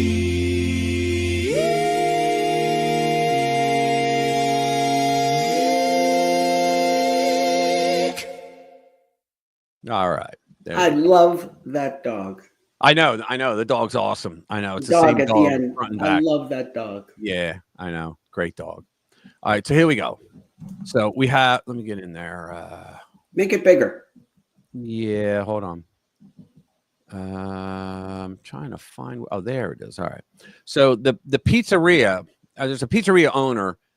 He sees people eating from a dumpster and he offers them free food. Nobody deserves that. He said, I can't sit in a building full of food and watch somebody starve in my parking lot. Says Pizza Man owner Chris Kolstad. So let me make it larger. Chris Kolstad had seen some people fishing out food from the dumpster behind his pizza shop before, but recently he realized it was becoming more frequent. So on July 29, he took to Facebook to make a public plea. Quote, please do not eat out of our dumpster, wrote Kolstad, the owner of the Pizza Man in Columbia Heights, Minnesota. Nobody deserves that. If you are that desperate for food, please come ask. If you are too embarrassed to ask, find a way to call us and ask if there is a way to leave a small cheese pizza outside the back door or something. You don't even have to see us, he continued. That's a guy that really cares if he goes to all this length. If you are the ones doing so, leave me a note and we will find a way to leave any extras or mistakes out back so you can have something to eat without going through the trash. Wow, there it is. The Pizza Man. All right, so stirred by Kolstad's act of compassion, people in businesses in the area like food truck Nosey's Grill offered to help. After the post went viral, Kolstad posted a donation link and by August 3 had raised over $3,000. Minnesota news channel WCCO first reported the story. Now, over a month later, Kolstad had raised over 1,000 more, he says. Quote, pretty much from day one of taking ownership of the shop nearly 6 years ago, Kolstad tells Today.com he sees signs of people eating from the dumpster. He says he knew it wasn't the work of animals because he'd find pizza boxes with empty water bottles. You can see the dog, a little rat undoing the water bottles and use napkins nearby. Well, we know that cats like to use napkins all the time. Right? He had left signs out before, but then it started happening more frequently. See, when you start giving food away, you create a line. You want to create a line for something? Just give stuff away for free. The day he posted his offer, his cook told him there was a woman eating garlic cheese bread out of the trash in front of the store. Quote, you're sitting outside, you got nothing to eat, and somebody's willing to hand you something hot and fresh as opposed to straight out of the trash, he says. I imagine that makes a pretty big difference in your day. Now, go get a job. One of the recipients of donations from Kolstad and Pizza Man was Southern Anoka Community Assistance, a nonprofit food shelf also located in Columbia Heights, which has assisted that community, Northeast Minneapolis, and surrounding areas for 50 years, nearly. The organization says it has seen a 52% increase in the number of people it's helped in the area since 2020. Well, yes, because of Joe Biden. In 2024 alone, Saka broke a record by serving 68,106 people in 26,107 families. Wow. With 35% of those people being children, and it expects to break its own record in 2025. Quote, the demand for Saka's services has increased every year since 2020 and shows no signs of slowing down, Dave Rudolph, Saka's co-director, tells Today.com. With food costs on the rise, it's more important than ever to support local food shelves like Saka. Here's what the guy wrote, okay? And it's not down below, so I got to read it here. He wrote, Pizza Man, I wanted to personally thank you.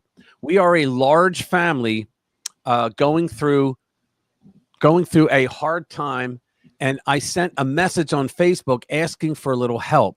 You responded right away and told me you would get me taken care of. That was last night at closing, And today I'm heading your way to catch food from me, for myself and my family. What you guys are doing is amazing, and so many of us are struggling. This act of kindness from you to our family is so appreciated. Thank you. Now, what's the difference between that and a lot of selfish little shits that call themselves progressives? This guy's actually grateful, and he's letting someone know it. He has gratitude, and he's telling the world, look, this guy did a lot for me, and I just want you all to know it. Right? How does that note compare to the manifesto that we read earlier? Yeah, really. Exactly. Think about that. Think of the tone. It is unbelievable, isn't it? Think of the tone, the difference in tone. Yeah, Phil Abundance. Yeah, I've heard of them. Pay it to yourself as wages. Yeah. Nonprofit. I'm going up. I should be going down. Let me see. All right. Jeez, haha. Minnesota figures. Tampon Timmy State. Blue states suck. Yeah, well, they do. They just do. So let's see. I don't know if I want to do it. To most people, these things are nuts. Yeah, I don't think we should do that. Let's do, because we can get in trouble for that one. Let's do the John Bolton one. This is great because he's in serious trouble, and he's just the first in a line to go. Leak: John Bolton transmitted classified emails over a private server, and they were intercepted by hostile foreign country spies. We talked about this earlier when I read the headline. Some people weren't here. Like, didn't Hillary Clinton do that? And Jim Comey said no reasonable prosecutor would ever want to file charges against her for something like that. And I remember there were like 18 or 19 reasonable prosecutors around the country that all wrote in and said, no, I'll definitely prosecute. Give me the case. I'll take it. So as let me make it bigger. Trump's former national security advisor, John Bolton, transmitted classified emails over a private server system, and they were intercepted by a hostile foreign country's spy service, according to a leak to the New York Times. As reported last week, John Bolton is reportedly under investigation for violating the Espionage Act, according to the New York Times. Quote, the investigation into whether John Bolton, President Trump's former national security, the guy's a national security advisor for the president. You think he doesn't know about the Espionage Act? He mishandled classified information, is trying to determine if he violated certain sections of the Espionage Act. Sure he did. It says any document. It doesn't say classified. It says any document, meaning any government. A lot of people don't know that. They think it says, well, it's not classified. That's what Hillary did. Well, it wasn't classified. It doesn't matter. It says any document that leaves the purview of government. So in other words, if you take it out of the system, the way you're supposed to is you have permission. You go into a SCIF and you look at it and then you leave it there. Well, they make copies of it. They take pictures, all kinds of crazy. The Dems always got away with that. Yeah. So, did you know that, as kids, I don't know if anybody around here did this, but kids frequently will mess with their bus transfers. Yeah. So that they can take a bus that the transfer is not supposed to be good for. Colin, what's up, brother? And the thing about that, if you alter your bus transfer, that's falsifying government documents. You can actually get in trouble for that, for a bus transfer. You're right, Odella. It has been. The Gateway Pundit is the go-to conservative news site right now. And they used to make fun of them. Sorry, they make shit up. No, they didn't. Because what would happen is they would come out and say, oh, well, you got to think twice about doing a story from the Gateway Pundit, reading that. Well, it always turned out that they were right in the end. You just had to wait 48 hours, and then it was proven that they were right. So let me get through this and start over. The investigation into whether John Bolton, President Trump's former national security advisor, mishandled classified information is trying to determine if he violated certain sections of the Espionage Act, which makes it a crime to illegally retain or transmit national defense information, according to people familiar with the matter who spoke on the condition of anonymity, meaning they don't exist, to discuss details of the case. The New York Times reported. The FBI raided the home of Trump's former national security advisor, John Bolton, last Friday morning. FBI agents were sent to Bolton's home because he allegedly sent highly sensitive classified materials to family members from a private unsecured email server while he was working at the White House during the first Trump administration. He was writing a book, and he was sending classified information. He was emailing it from his private server to the publishers, but he was doing it while he was still the national security advisor. Holy crap. Imagine that. He's trying to secure money through a book deal, and he's violating the Espionage Act. And then he's the one that comes out and starts trashing Trump. You know, it's Trump's a terrible president. He doesn't handle classified information properly. The president doesn't have to. The president's the only person on the planet who doesn't have to listen to anybody to classify or declassify. He could declassify. He could say everything in the Library of Congress declassified if he wants to. Technically, he can. All right, which is why it's such a joke when the Biden administration tried to say that he had documents on Crossfire Hurricane that he declassified in a national memo. It was a presidential memorandum that he did. I've read it multiple times here, and he had the right to have classified documents because, according to Department of Navy versus Egan in '87, I believe it was, the Supreme Court ruled that the president was the ultimate decider of what is classified and not classified, and that he doesn't even have to declassify something like by written. He could just say that's declassified and it's declassified, or that's declassified and that's. You remember during that whole thing where they were saying, "Well, yeah, but where's your confirmation that you were allowed to do that by the I forget if they were saying that the FBI had to give him something or the right? Congress. No, they didn't. Nobody does. Yeah, no, I know. They lied. But they were lied. But they were saying, yeah, where's your permission slip from the FBI?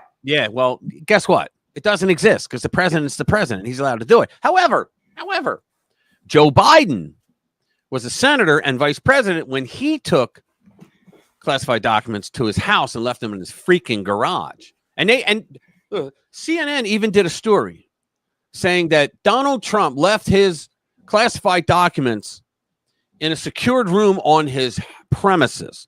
But at least Joe Biden had it in his garage. And I'm sitting there going, are they really fucking serious? Are they serious? What they just said? That it was better that Joe left it in a box in his garage where the door was always open? Reminds me of what J.D. Vance said to Martha Raddatz. Yeah, go ahead. Go. Do you hear yourself, Martha? Yeah, do you hear yourself? Yeah. I like what Uncle Bobbity just said. What do you say? Well, have a look. Just because President Trump has the right to do something doesn't mean he can do so, bigot. Yeah, I love that. Yeah. I mean, you've got the right to do it. That doesn't mean you have the right to do it. That's funny. Wait a minute. Late to the party. Yeah, sorry, Del. I think I told him later that we were live. I can't remember when I told him, but I reached out then. Come on, man. You know, the thing. Yeah, come on, man. You know. Oh man, God, those days are over. You know what it was? It was a combination. Like, we didn't know where to go with this because he was just a constant joke. But at the same time, that constant joke had the right to throw any one of us in jail for any reason. I mean, think about that. That joke had the power to start a war with another country. Exactly. And he had warm diarrhea brains the entire 4 years. Yeah, that's what we're finding out now. Yeah, joke. It's interesting when I saw a meme when they put out the, all these red flag laws where you can call and say somebody's got guns and they're dangerous. Yeah. And I saw a meme where somebody said, "I'd like to call in to report that a man has access to nuclear weapons and is mentally incompetent." I mean, these people look you straight in the face and say these things, and you're like, are you really that stupid, or do you think we really are? No, they do think we're stupid. Well, they do, yeah. They really do think that we are stupid.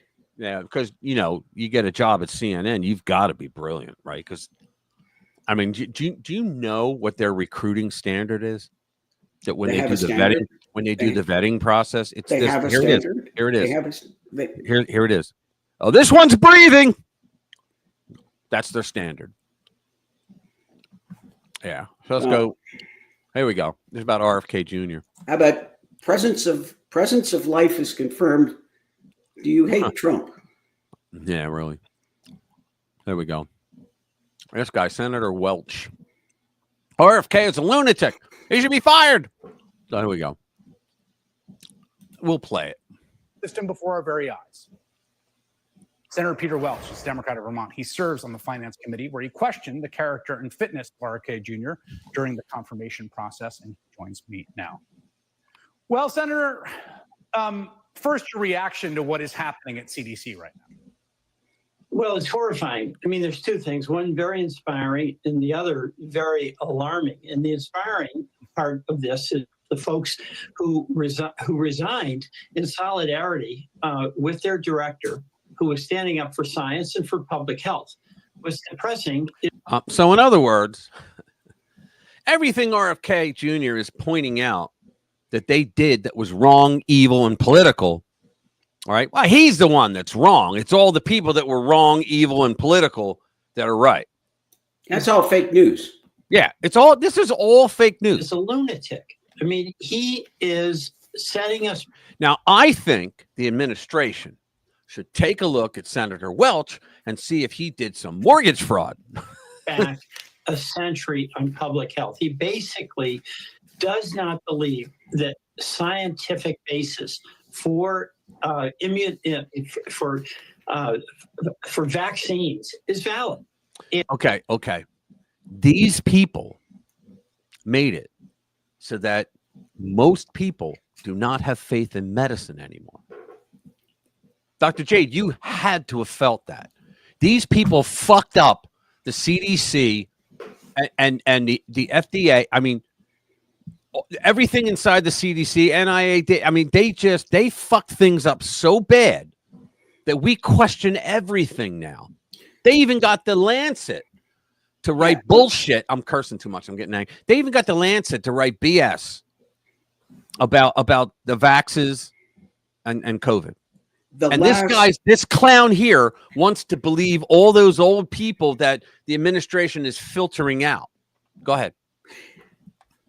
The last that was my experience was people were still agitated and confused about, agitated and confused, not about, but because of the government and, 6 foot distancing, and you got to wear a mask now. You got to wear 2 masks. Hold that out of their ass. People were like vibrating. Yeah. A lot of people were still just totally vibrating. Well, Dr. Birx admitted that they just made that up, the 6 feet. They were like, well, how far do we tell them? Was there a standard? No, we got to make one up. Well, So, all right, 6 feet. Fauci came up with that. He just, we thought 6 feet. Birx is the one that spilled the beans on him. Yeah, and then do you remember when he was out there and when he started to say about wearing 2 masks? Yeah. And then he let the cat out of the bag because he was being interviewed somewhere and somebody asked him about that. And he said, well, if 1 mask is good, it just makes common sense that 2 masks is better. I used to love the people that would wear the mask and they would say, you're not wearing a mask. And I say, does the mask work? They're like, yeah. I'm like, then what the hell are you worried about? Yeah, that's how crazy people got. First of all, the masks didn't work. Certainly not the way that they were trying to convince people. Right. And second of all, in that statement, it just seems reasonable. That's not how science works. Yeah, science doesn't work that way. And science doesn't work on consensus either. Yeah. Remember they were doing it, Al Gore came out and said that there's a consensus of scientists that climate change is real. And it's like, that's not how science works. You don't say there's a consensus. Plus, there never was a consensus, and they proved that. I think it was Einstein that said it. You don't need 100 scientists to agree. You just need one with the truth. Right.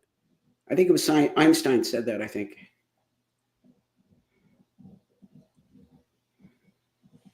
Yeah. All right. Let me see. What are we going to do? Let's read down. So And that answer that he gave to Senator Alsobrooks, my colleague, shows what a nut he is. So you literally have somebody who has the confidence of a person with no knowledge, but with a family pedigree and a certainty that because he's... Have you guys ever listened to RFK Jr. talk? Did you watch the hearings and you heard him speak? Very knowledgeable guy. He's not an idiot and he's not a whack job. Now he's come out with some theories, but he didn't whenever he did that, he came out with theories that were a little wackadoodle, but when he did that, he made it very clear that he was reading up on it, and he was basically saying, well, there's some people that are saying he didn't say it as if it was he didn't do performative truth. In other words, he wasn't making a declaratory statement to make it seem like, well, that's the way it is. He never did that. But these guys, because they're able to take what he said and bash him, and it's because he's a disruptor to them the way Trump was. He goes in there and says, look, y'all been lied to. This red dye number 3, whatever the hell it was, we're getting rid of that because it's not good for you. You've been lied to. You've been lied to by the CDC, like all of them. And that's why they hate his guts. He's right. That is dismantling the CDC. And I got to say, no, he's remantling the CDC. He's getting rid of the human debris that ruined that agency, just ruined it. And they're putting people in that are much better. It's pretty inspiring to me that the folks at the CD and these CDC and this top leadership positions are out there advocating for the benefit of the public health of all of us. Really advocate. So you guys told us that it was a pandemic of the unvaccinated. They came up with that shit. Yeah, and RFK, he has the audacity to question the safety and efficacy of the vaccine. Yeah, did you hear what he just did to the EUA of the Pfizer? He removed it. You know why? Yeah, finally. Does everybody know that it was still not approved until very, very, like 2 days ago or so? He did that because now they could be sued if somebody has an adverse reaction. Because you no longer get to sign on a waiver. You mentioned Senator Welch. I don't know about mortgage fraud, but I'd be looking to see how many donors from major pharmaceutical companies, that he might have. Yeah, I'm telling you, man. Look, what you're seeing there in Welch, okay, that is the establishment of DC fighting back. And you got MSNBC and that idiot, whatever his name is, the host. He's a moron's moron. You got them out there trying to make it look all legit, and he's calling RFK Jr. a lunatic, right? RFK Jr. is trying to get rid of the lunatics in federal medicine, in those departments. Yeah, but they're all in the same swamp. Mm-hmm. Of course, it doesn't matter. Yep. They're all in the same the same smelly swimming pool. Yep, you got that right. The putrid swamp. Yeah, guys, do me a favor and hit the like button if you haven't already. Let me see what we got. All right, now we have 18. That's good. All right, thank you. Yeah, Bobbity, you're right. Kennedy is fit. If you look at him when he goes to the gym, and then you see him and Exeth go to the gym, and they look like real chads. And then you see this guy, what was it, Zoran Mandami, when he goes to the gym, and he's trying to lift, it looks like about 125 or 135. And he's got a spotter there that's obviously holding it. Oh, yeah, I know. Let me see. There was a story here on Mandami. Where is it? There's a story saying second one down. Yeah. Thank you. That's the one that I wanted to present tonight because this is crazy. Okay, so it says Zoran Mandami would easily win New York City mayor race, but he'd have a real fight in a one-on-one battle. Now the poll is, it would be, believe it or not, it would be the Me Too governor, Cuomo, would actually beat him if it was 1-on-1. So they're using the left, the communists are using the typical, let's flood the field with candidates for the other guy. So they siphon him off. Democratic nominee Zoran Mondami would easily win the race for New York City mayor, but we'd have a true dogfight on his hands in a 1-to-1 contest. A new survey says the socialist candidate, he's a communist. Stop calling him a socialist. And this is the New York Post too. The socialist candidate would lose 41 to 52% in a head-to-head against ex-governor Andrew Cuomo and face a much tighter 45-42 race if incumbent Mayor Eric Adams were his only opponent. To save, how much you want to bet to save New York? Because look, I think Cuomo's an asshole, and I think he's a liberal. He's not a progressive though, and he loves New York. His family made New York, modern day New York, right? Eric Adams, I think he got all caught up in the party. He never went woke, which is why they charged him with crimes that he didn't commit. The Biden administration, but Eric Adams was a cop, albeit a racist cop, but he was a cop, and I think he loves the city as well. Mondami, he doesn't even know the city, and he the things that he wants that he's already said he's going to do, like the free supermarkets. Oh, come on, they're not going to work. But I think they're going to pull a Pete Buttigieg, where one of them's going to come up and go, you know what? I'm going to drop out so-and-so can beat this bastard, because on a 1-on-1, he'll win. And I think to save the city, they'll do that, because they realize right now we had Blasio, for God's sake, for all those years. And look what happened to the city under him, right? So I think, and then Dinkins, that was another one, right? I think de Blasio was worse because he was a commie. He was an actual communist. And so I think Adams and Cuomo, they got to figure out who's going to do it. And the other one has to say, well, I'll tell you what, I'll have you in my administration. And then they could beat this guy. But a campaign strategist not affiliated with campaigns on Wednesday laughed off the findings as fantasy as Mondami faces 3 opponents on the November election ballot, with none so far willing to step aside. So that's the problem. You got to get past those egos. In a full slate, Mondami was projected to run away with 42% of the voters, a poll by Tolchin Research found. In that scenario, Cuomo would only net 26%, while Republican nominee Curtis Sliwa would take 17, Adams 9, and independent Jim Walden 3%, according to the survey. But remove the other 2 candidates, and Cuomo jumped up to 52% to 41, the poll found, concluding nearly all the other. Isn't it crazy that the guy that could beat him, right, was thrown out of office for Me Too stuff? Can you imagine that? And not because he killed 15,000 New York elderly. Yeah, really. By putting COVID inside the nursing homes and then blaming the Trump administration for it. I mean, think about it. Cuomo is currently leading Mondami in a head-to-head matchup with a broader and more diverse coalition, and Mondami's appeal limited to his progressive base. That's true. Only the progressives will vote for him, or brain-dead people. Tolchin worked for Adams' 2021 mayoral campaign, while the association backed Cuomo in the June Democratic primary, where Mondami handily defeated the ex-governor. You know why? Because I said this before, too. In New York, you have a lot of young voters, young people voters. And those young voters are for Mondami. Why? Because the colleges turned them out to be people that any kind of parental authority, they'll bitch and scream and march about it. Well, you know where apparently his biggest support came from? What's that? Liberal women, white liberal women. Yeah, well, I think white. I made this statement the other day. The white liberal woman is the only demographic in America right now that cannot be dissuaded from communism. Yeah, no matter what.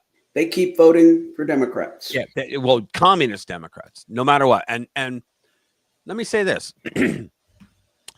A lot of women here are going to yell at me after this, but I believe this is true. Okay, it's not a dig on women.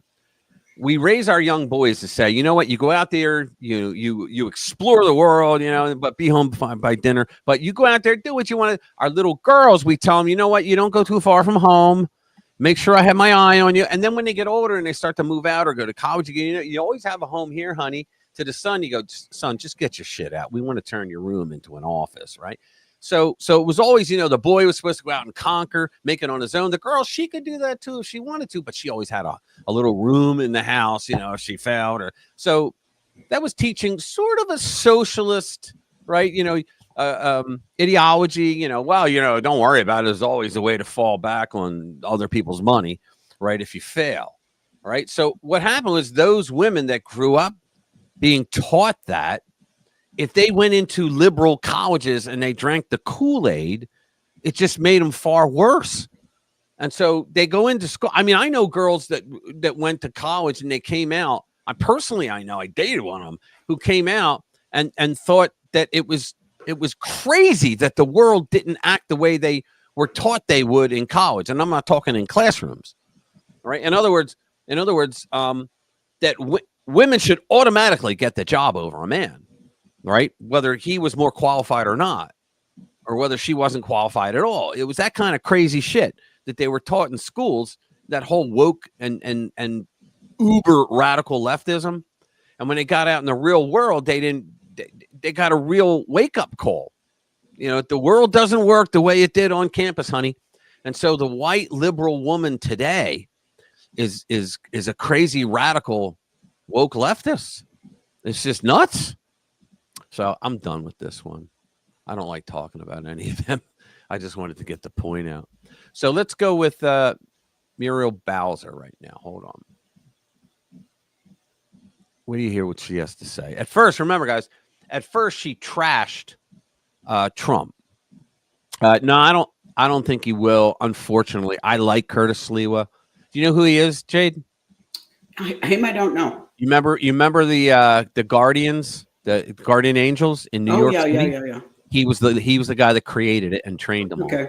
All. Curtis Sliwa. He was a talk show host too. I loved him. I don't hold out much hope for a Republican winning New York City mayor, but not now. When I first thought about this, and it kept getting more and more absurd, and I'm thinking, okay, you got this socialist communist, and you get Andy Cuomo, and you got Eric Adams. Maybe they're dividing up the vote so badly that the Republican can come in on top. That would be good. Wouldn't that be a knee slapper? But you know what happens? They not only have a Republican Party in New York, they have a conservative party in the city, because the Republicans are as bad as the Democrats. They're all liberal. And so they have a Sean Hannity used to talk about that. He said, I'm not a registered Republican. I'm a registered conservative. And that party is even smaller than the Republicans, which is almost non-existent in the city. You're just doomed. Yeah, we say Republicans and we say we'll vote Republicans, but I'm not a Republican. I'm MAGA, but I'm not a Republican. Yep, you got it, You got it. So let me present this. So before I do, remember, guys, Muriel Bowser was for Trump bringing troops in to clean up the crime. And then they got to her, and she started calling him authoritarian and all. Well, now the numbers are in. There's nothing she can do. As is the weather report from hell. Oh, yeah. So watch. We greatly appreciate the surge of officers that enhance what MPD has been able. Close your eyes and listen to her and tell me she doesn't sound like Michael Obama. To do in this city. The most significant thing that we are highlighting today is the area of crime that was most troubling for us in 2023. Now, we have driven it down over the last years. Yeah, I love when they say, well, we've crime's been coming down. Yes, but it was so damn high that when you were coming down, it was still twice the amount in red states. But I'm going to get my glasses so I can make sure I can see it correctly. But for carjackings, the difference between this period, this 20-day period of this federal surge and last year represents a 87% reduction. Did you hear that? 87. Donald Trump brought an 87% reduction in carjackings. And the left is, and besides her, the left is still bitching about him being an authoritarian. And 0 murders for something like 14 or 15 days. Yeah, maybe. It may be longer. You're right. In carjackings in Washington, D.C. We know that when carjackings go down, when the use of gun goes down, when homicide or robbery go down, neighborhoods feel safer. They say that people are now walking on the streets again at night. There was a woman who she tweeted out to Trump and a photo of herself, and her arm was broken because a carjacker came up and just ripped her out of the car and threw her on the ground, broke her arm, and she's in a sling and all that, and she says, I was carjacked and they broke my arm, and she writes, and I still don't want your authoritarian ass inside my city. And I'm like, oh my God, the liberal white woman is the one demographic that cannot be dissuaded from communism no matter what. Yeah, And they're are the ones safe. apparently that voted for Mondami. The Hispanic neighborhoods And the did kids. not. Right. Even the black neighborhoods, Black neighborhoods did not. so much. I mean, It was women and the youth vote that put him over the top. liberal women.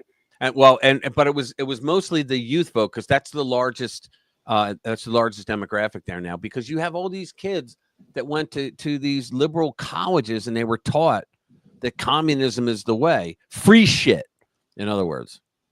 Here we go. Safer. So this surge has been important to us for that reason. That's unreal. So there she is praising Trump when she called him an authoritarian. You know what it is? That she was smart. Hey, Gina's here, Louie. How you doing, Gina? Yeah. So what she was smart in essence, because she got out in front of it. He asked where she was earlier. Yeah, she's praised Trump, and the weather report from hell is in. It has indeed frozen over. Yeah. But I think she got out in front of it because the news went out a couple days prior to her making that statement, saying that the numbers are just unbelievable.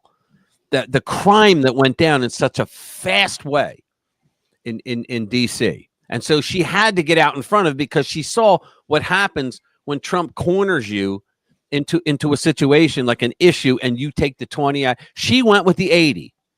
That's a smart Democrat, okay? And the bar is very low for them, but that's a smart Democrat that she went for the 80 out of the 80-20, which is good. Very good. So I want to see about AOC getting smacked down. That's always that's always a feel good. I should play the feel good thing again. So let's see. AOC smackdown by fellow Democrat. Here we go. Yeah, because you know what? The Democrats are getting AOC is one of the reasons why they're in trouble. AOC smacked down by fellow and it's Fetterman, my senator, on impeaching Trump. Is there a video? I don't think so. Yeah, but that's all right. I'll read it. Efforts by squad representative Alexandria Casionina Pinto Santa Maria Cortez from New York and other Democrats to impeach Donald Trump, with one key Democrat senator declaring the scheme dead on arrival. John Fetterman, senator from PA, shut down rumors that Democrats would push Republicans to launch impeachment proceedings. You know what? Even the rhinos, who I consider as bad as most Democrats, not the woke ones, but most Democrats, because they're just selfish, imperialistic bastards, right? But even they would not be able to be talked, as a majority, to be talked into impeaching Trump when Trump is at his highest poll numbers right now, and where he is just bringing results galore. And you know what, guys? The Americans here, you did it. You did that. Thank you. We all did it. We did it by voting in November. So he says, of course, No, he should not be impeached, Fetterman told Fox News. She knows it. I know it. We all know it. That is not going anywhere. He has been impeached twice, and now he is still our president as well. So it is not going anywhere, and I do not think bringing it up is helpful. And whatever the brain dead guy is smarter than the brain dead woman. But go ahead. Yeah, whatever you think about Trump, that is truth.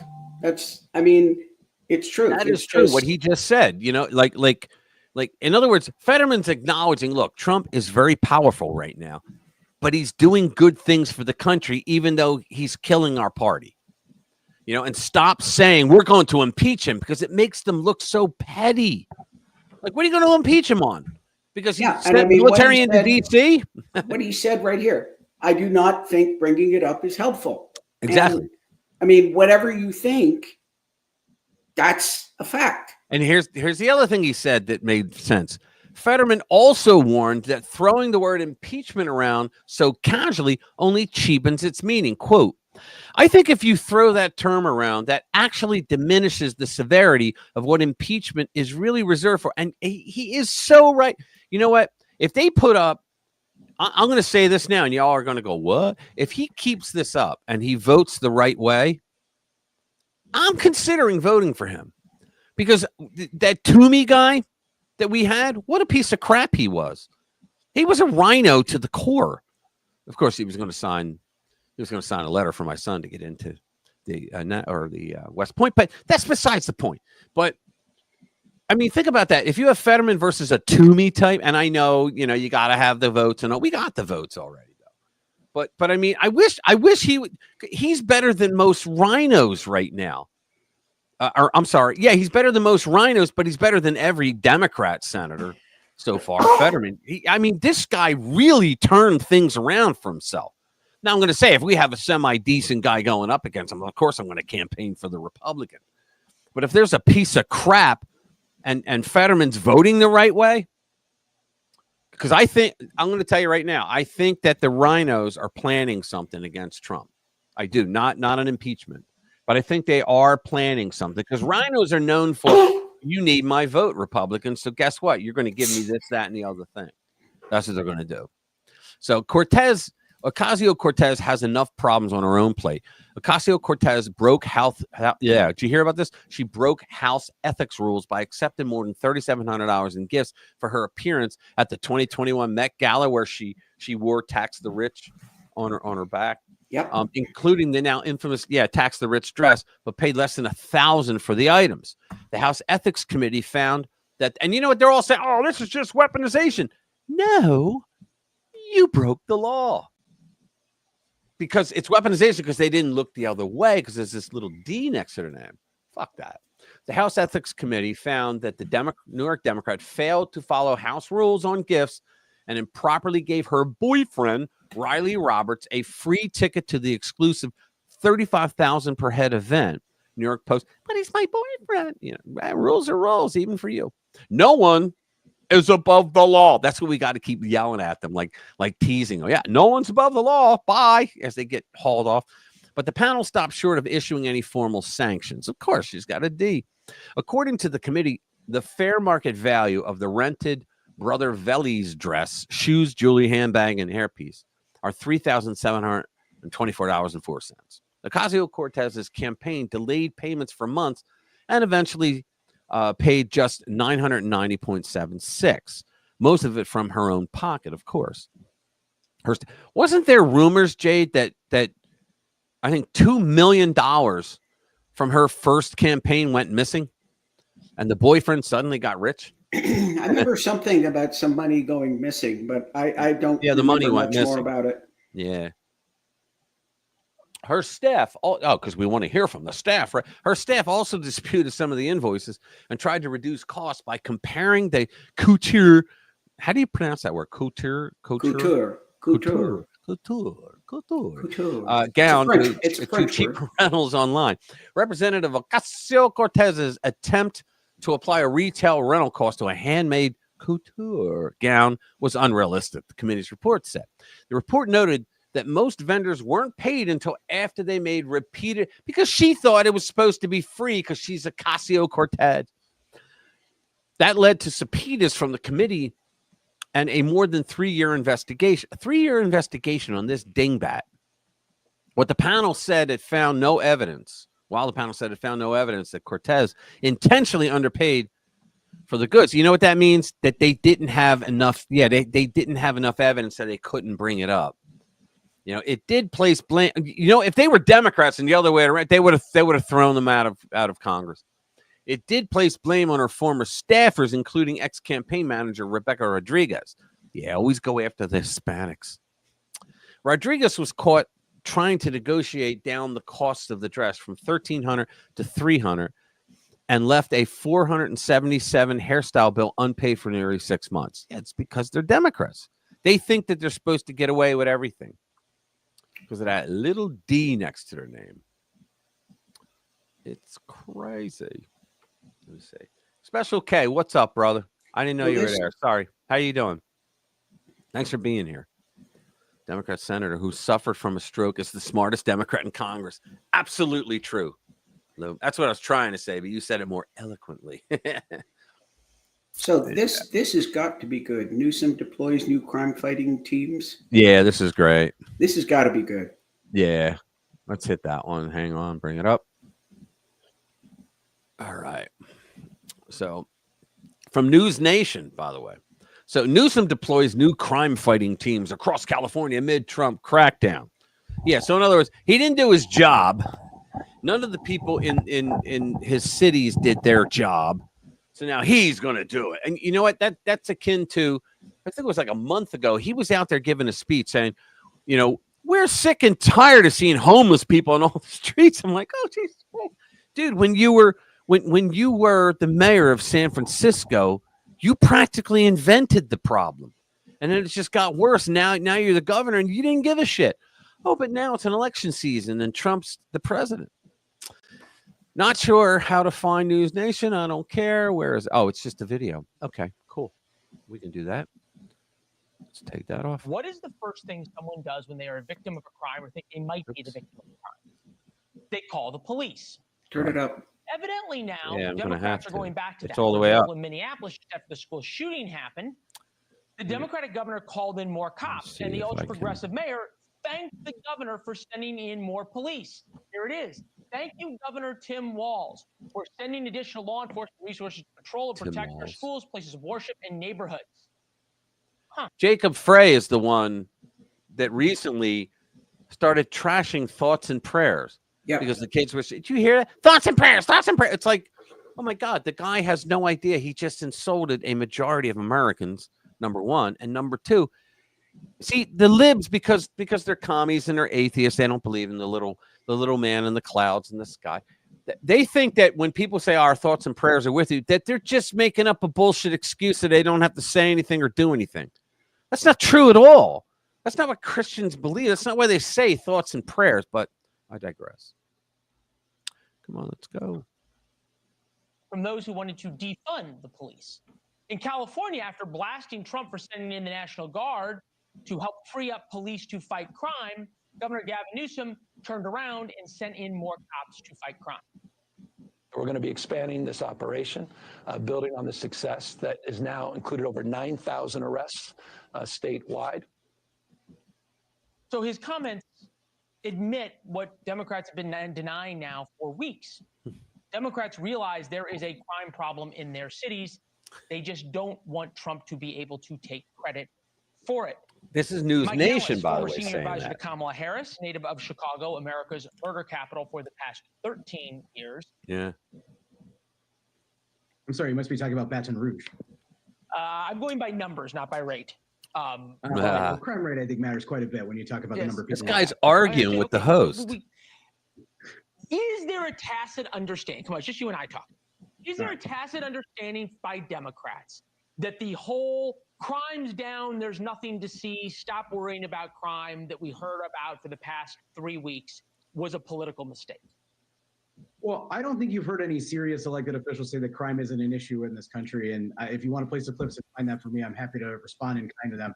But crime is an issue in cities all across America. People don't feel safe. I think the Democratic. Hold on.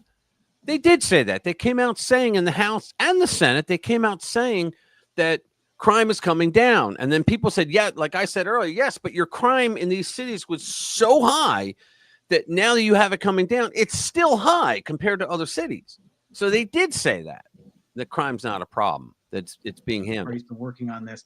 And what's happened is this has become completely politicized, where people are pulling out random statistics that don't make any sense to try to make crime out to be an issue only in Democratic states. When crime is actually falling in Democratic states, not enough, and we should continue to do work, and it's rising in Republican states. No, it's rising. By saying that Democrats, it's rising in red states because you have large blue cities where the crime rates are happening. And that these clowns never say that. They never point it out. Calling the police is good, but everybody knows that calling the police is good. I mean, I got a death threat that mentioned my son last year. All right, so you guys think that everybody knows that calling the police is good. Then why did you guys have a defund the police movement? Why did you want to replace police with social workers? You remember that, Jade? Absolutely remember that. Unbelievable. They just had some recently that said we were going to do that. But there were stories out there that in certain cities, big cities, that like in California, that you had to wait 2 hours for a cop and they might not even show up because they didn't have enough, because the cops were retiring, resigning, quitting, whatever you want to call it. They were leaving because they were getting screwed left and right. Oh, yeah. And then if you called the cops about a crime, they would put you through to their crime reporting line, and you have to leave a message, and somebody might get back to you. That is exactly right. That's where I was going to go with that. Yeah, they put you on hold, and then they in the end, when nobody can pick up because there's nobody there, all right, then you got to leave a voicemail. Yeah. Yes, he does have a knife. Please come. Think about that. The absurdity of it. It used to be a joke when you were talking about something ridiculous. It's like, imagine calling 911 and being put on hold. Yeah. This was, here we are. This was, people, and you would make a kind of a cruel joke about it. This guy's so boring. He would call 911 and get put on hold, and all of a sudden, stupid joke. Well, now it's 2025. Now it's 2025. You actually get put on hold in some places. See you, Bobby. Oh yeah, are you out, Bobby? Have a good one. Yeah, take care, Bobby. Have a good one. We'll see you. Thanks for coming, man. Appreciate it. Go ahead. I'm sorry. Yeah, no, that was it. Just that it used to be like this big joke in poor taste. Yeah. All right, here we go. And it's what now we call reality. I will report on that to keep my family safe. Right. That's not. No, it's really low. I don't know. That's not a Democrat or a Republican thing. Well, yeah, we can all remember a couple of years ago when defund the police. There you go. Plank in the Democratic platform, though. There are members of the party that believe in defunding the police, which I think he's laughing at him. I love worst this slogan in the history of American politics, probably. But I would point out that Donald Trump is the one who actually defunded the police. He did not. There have been budget cuts. I get it, but I think we're getting to an important point here, right? Which is that Democrats were caught a little flat-footed. That crime was something that was such a nerve for the American people. I don't think you would have thought that 90% of Americans in an AP poll said that crime in big cities is a major problem. And look, you started to talk about talking points. As soon as Trump started talking about crime in D.C., the instant response across every television channel was crime's down 26%. Trump is nuts. And then all of a sudden, they started seeing sound bites from citizens here in D.C. and also citizens in Chicago saying, I'm really scared. And now Democrats are changing. If it wasn't a problem, why all of a sudden is Newsom talking about how many arrests they've had in California?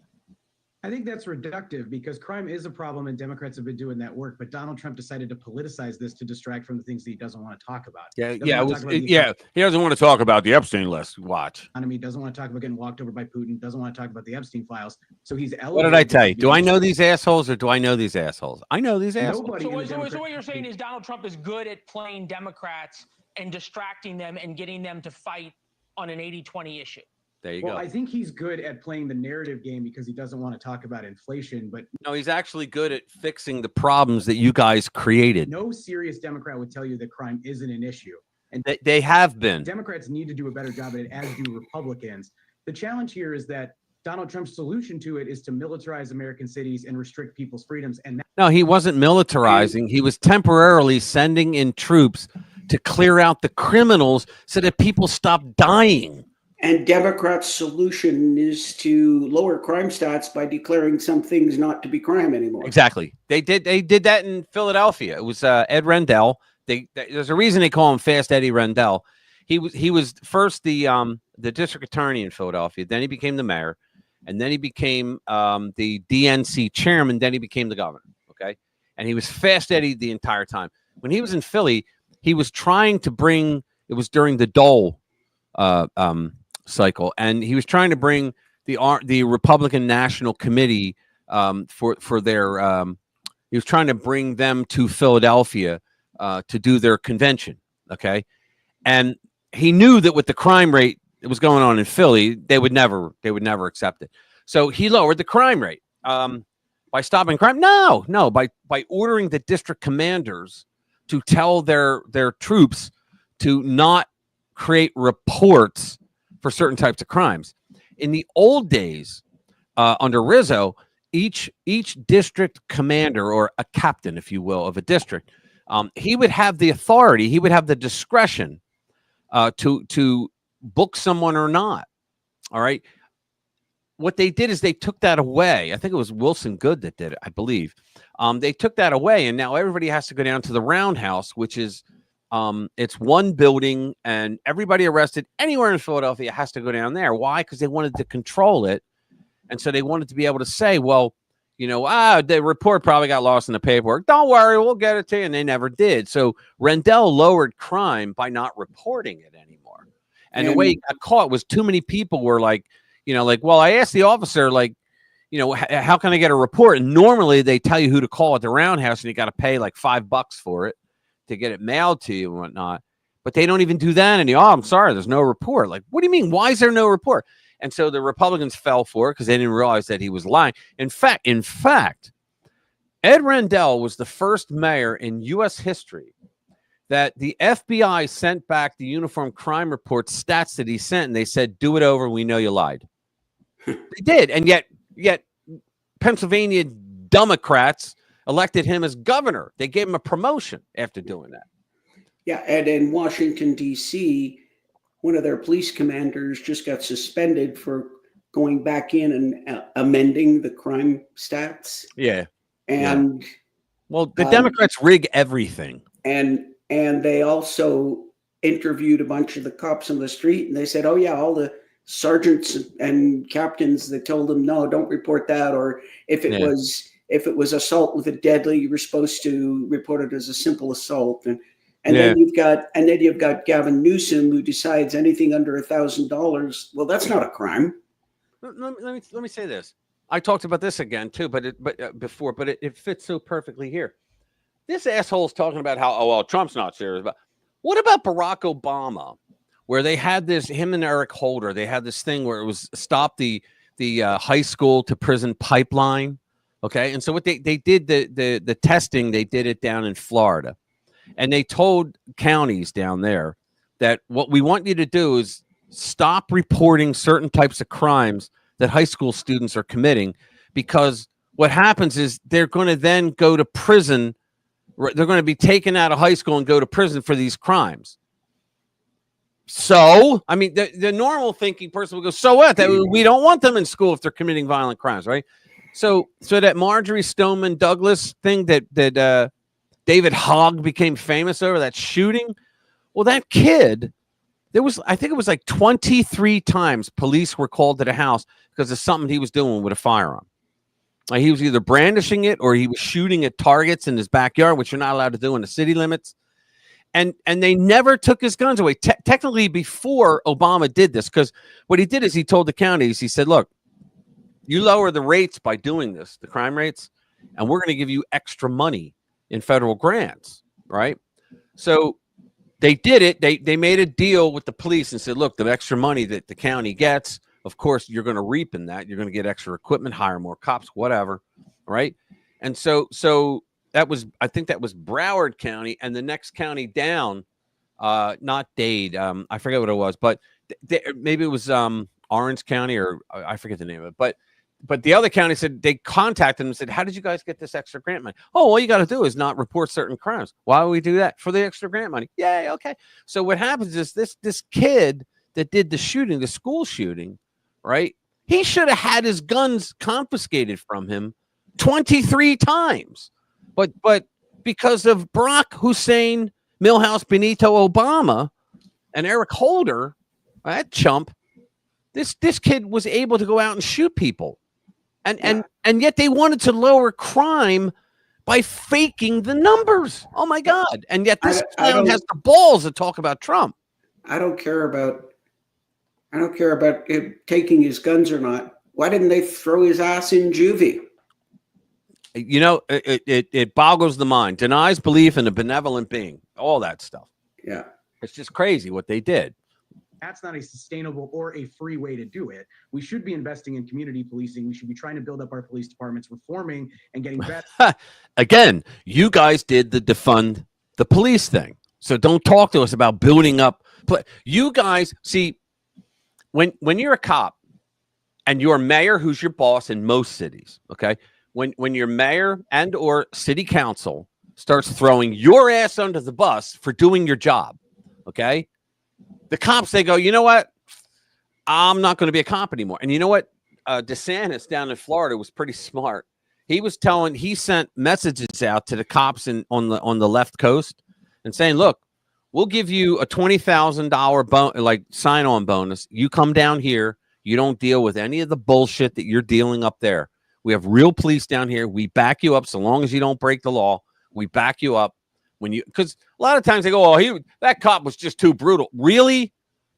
So the guy that was trying to beat the shit out of him, the cop had no right to beat him back. Now I'm not saying, if my brother's here, I'm not saying that cops have the right to be assholes, and many of them are, but most of them are not. They play by the rules. But when your people don't back you and you could go to freaking prison for doing your job, well, you know what happens every time that happens? The community becomes less safe because the other cops are like, you know what? Before I pull my weapon or arrest this guy, I'm going to think twice because maybe I'm going to be out of a job and I'm going to be in court. And it's the reasonable people that leave, and you're left with the assholes in the exactly. And speaking of assholes, now we have guys like this that are these hit piece operatives for the Democrats. We have a guy like him that comes in and throws his spiel out there, right? His soundbite. And people go, oh, yeah, Donald Trump's really bad. No, Trump is trying to fix the mess that the Democrats have made out of cities, once great cities. At how we police our cities. Okay, well, I think two things can be true at once. I'm here in D.C. I like this guy. Militarized. I actually saw some National Guard guys earlier today. They were not checking anybody's papers or asking anybody for anything. Said hello to them. But get back to your issue about Republican states, and I think this makes a good point. Montana has the highest gun ownership rate in the country, 6,600 gun owners per 100,000 people. Think about most people in Montana have more than one gun. Yet the gun murder rate is 3.7 per 100,000. Yep. In Chicago, the average homicide rate over the past years, 26.9 per 100,000. Yep. Wyoming, same thing. Their gun murder rate is 3 per 100,000. In D.C., 26.6 per 100,000. Yeah. Alaska, 60. And you know why it is? John Lott wrote a book, More Guns, Less Crime. Yep. And very smart man. Very smart man. Yeah, the Dems they disagree with that vehemently. Yeah, did you know more that guns means more crime? No, it does not. Did you know that John Lott started out as an anti-gunner? As a what? Anti-gunner. Yeah, well, yeah, the story of John Lott was he and his partner that they teamed up together to do the study. They were both liberals. And they got into the study. It was like a 10-year study. And at the end, Lott admitted it later. He was a numbers guy. He wasn't a political guy at all. He was a numbers guy. He wasn't. He's not a gun guy. He was a numbers guy. And now he is, but he wasn't a gun guy. He was a numbers guy. But they were liberals. But that was when liberal professors were like semi-okay. They weren't pushing woke shit, right? So he said one time in an interview, I heard him, and he said, well, in the end, when we realized what we had, he said, we looked at each other and said, we can't publish this. And he said, and then we thought, well, a lot of people know we've been doing this study. We took money from grants and whatnot to do the research and all that. We have to, because it would be totally irresponsible not to. And they did. And they caught all kinds of hell. They lost friends, all this because they proved that more guns means less crime. And it goes back to the theory of if we talked about it earlier tonight, if a lunatic with a gun wants to shoot as many people as he wants, where does he go? To a gun-free school zone, because he knows that there's not a single adult inside that has a firearm that could fire back at him. When you're walking around town, there was I think it was in Texarkana, okay, and the sheriff there made it a law. Now, forgive me if I'm wrong on this, but the sheriff, the sheriff made a law and said by like January 1st of whatever year, everybody must own a gun. Now we will subsidize the cost of it for you, and we will subsidize ammunition, and you will go to a class. This is mandatory. You will, or else you'll be fined, because Texarkana at the time was the murder capital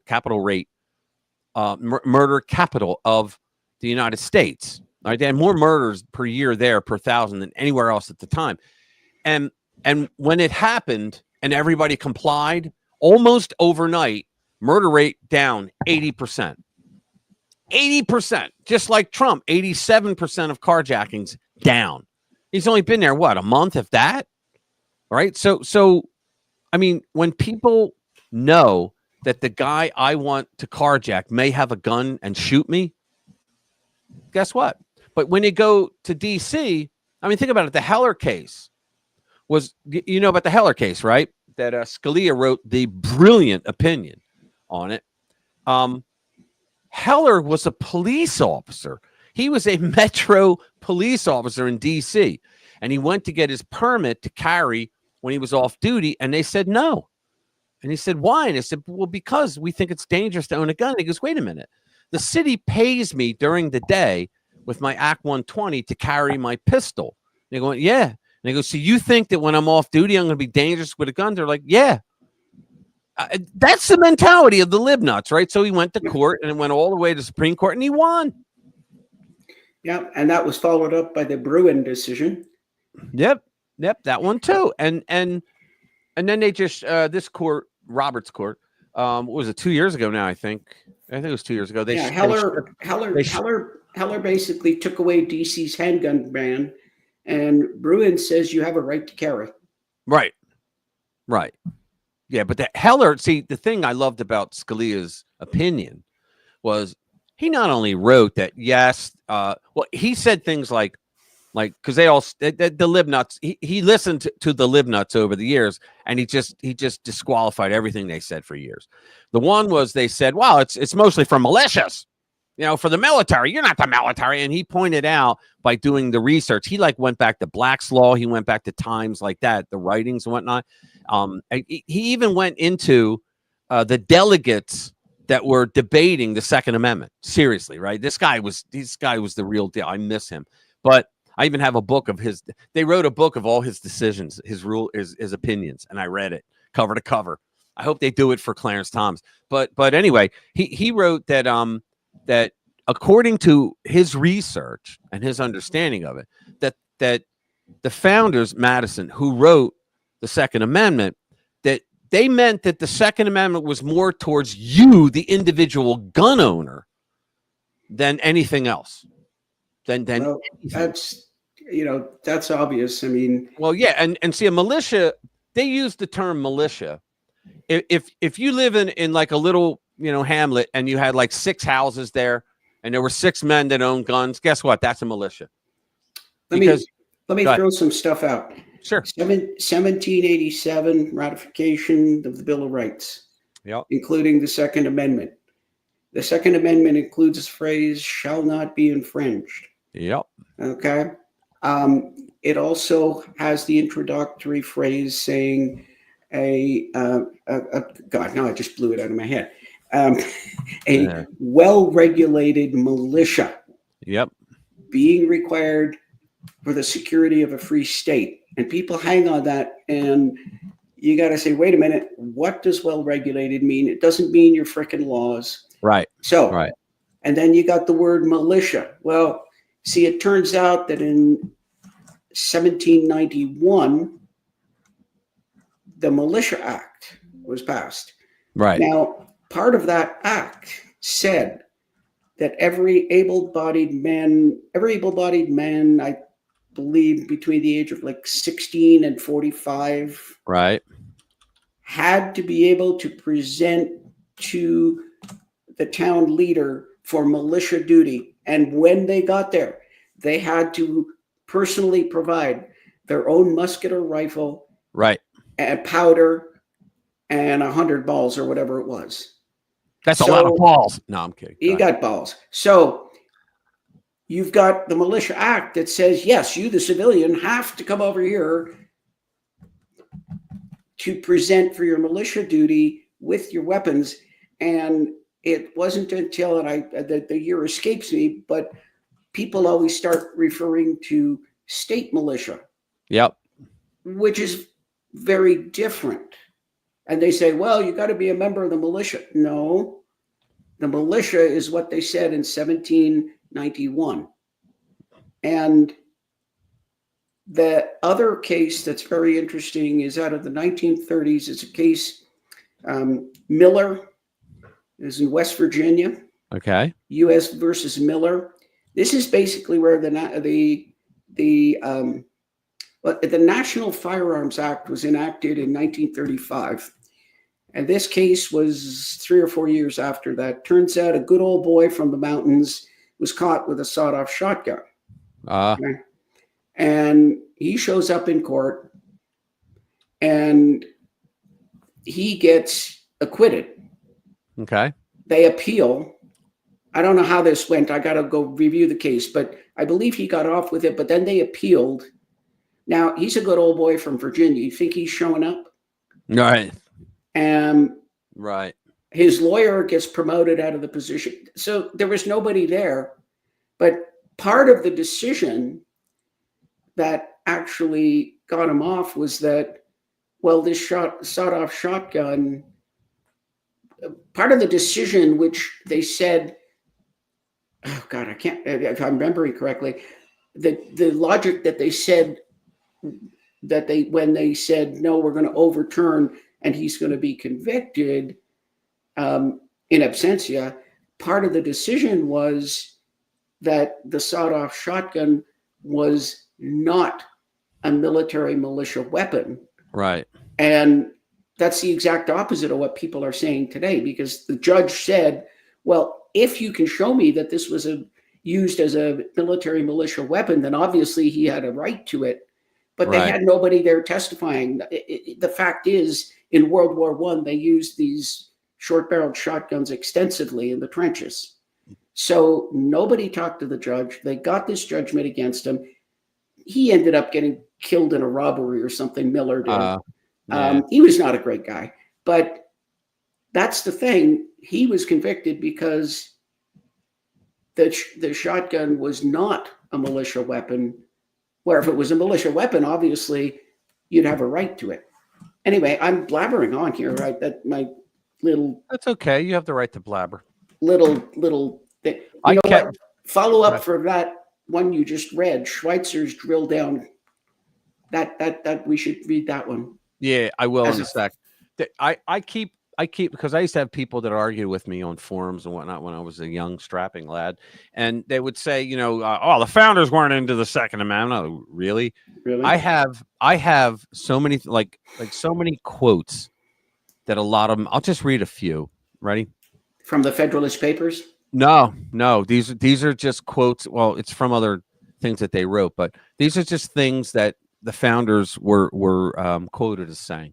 Resistance to sudden violence for preservation, not only of my person, my limbs, my life, but my property, is an indisputable right of nature, which I never surrendered to the public by the compact of society, and which perhaps I could not surrender if I would. The maxims of the law and the precepts of Christianity are precisely coincident in relation to this subject. That was John Adams, signer of the Declaration, one of the two signers of the Bill of Rights. Here we go. Samuel Adams. The said Constitution should never should be never construed to prevent the people of the United States who are peaceful citizens from keeping their own arms. He was the father of the American Revolution. There you go. The right of bearing arms is declared to be inherent in the people. Fisher Ames, he was a framer of the Second Amendment in the first Congress. Right? Patrick Henry, governor and patriotic leader. The great object is that every man be armed. Everyone who is able may have a gun. But have we not learned by experience that, necessary as it is to have arms, it is still far from being the case? Exactly. Patrick Henry. Another Patrick Henry. Guard with jealous attention the public liberty. Suspect everyone who approaches that jewel. Unfortunately, nothing will preserve it but downright force. Whenever you give up that force, you are inevitably ruined. And I'll give some guys that who we know. And what country can preserve its liberties in its rulers if its rulers are not warned from time to time that this people preserve the right and the spirit of resistance? Let them take arms. Who do you think said that? Yeah. That's pretty rough. Thomas Jefferson. That was pretty rough, man. He also said, no citizen shall be debarred the use of arms within his own lands. These guys were not fucking around. James Madison, the framer of the Constitution, and he wrote the Second Amendment. The advantage of being armed is an advantage which the Americans possess over people of almost every other nation. In the several kingdoms of Europe, the governments are afraid to trust the people with arms. Yeah, because then they can't fuck around the way they do. Right? Or you find out. Oh, yeah, you find out is right. Yeah, we even have Thomas Paine, all right, the author, right? I am thus far a Quaker, a pacifist. I would gladly agree with all the world to lay aside the use of arms and settle matters by negotiation. But unless the whole will, the matter ends, and I take up my musket and thank heaven he has put it in my power. These guys were not messing around. He also, and then the last one is Thomas Paine again. He said, arms, like laws, discourage and keep the invader and the plunderer in awe and preserve order in a world as well as property. The balance of power is the scale of peace. The same balance would be preserved were all of the world destitute of arms, for all would be alike. But since some will not, others dare not lay them aside. The history of every age and nation establishes these truths, and facts need little arguments when they prove themselves. He's right. In other words, if you have arms, you can protect yourself. If you don't have arms, you're going to be rolled on. And there's so many more. Yeah, and then if those are not from the Federalist Papers, all you got to do is page through the Federalist Papers, and you'll have lots of commentary. Yeah. Well, you know what I like to do when speaking to the Federalists, I like to point out, guys, read Federalist 45. Okay, it was Madison who wrote it. I'm a Madison fan, by the way. It was Madison who wrote it, and it ends the dispute, the argument, the debate about the powers of government, because in there he points out that the federal government has enumerated powers, meaning they're listed, they're limited. See you, Paca. Good to see you, man. Thanks. Have a good night. And so he basically, what he wrote was that he actually lists them as well. He lists the powers of the government, and then he goes around and said, and they were basically everything for what's the word? Nationalism, like things that protect us from the outside world, like nationhood things, like a post office, building roads, shit like that, right? And you can go to Article 1, Section 8. It's the enumerated powers. It's 18 powers, right? And they came from the Federalist Papers. But then he goes on to talk about the powers of the states. And the power of the states, he says, are innumerable. He said they're many. They're innumerable. While he said that the powers of the federal government are numbered and defined, right? And so when people say, well, the federal government's the one that's supposed to be in charge. No, they're not. They usurped so many powers from the states that it's ridiculous to even say so otherwise.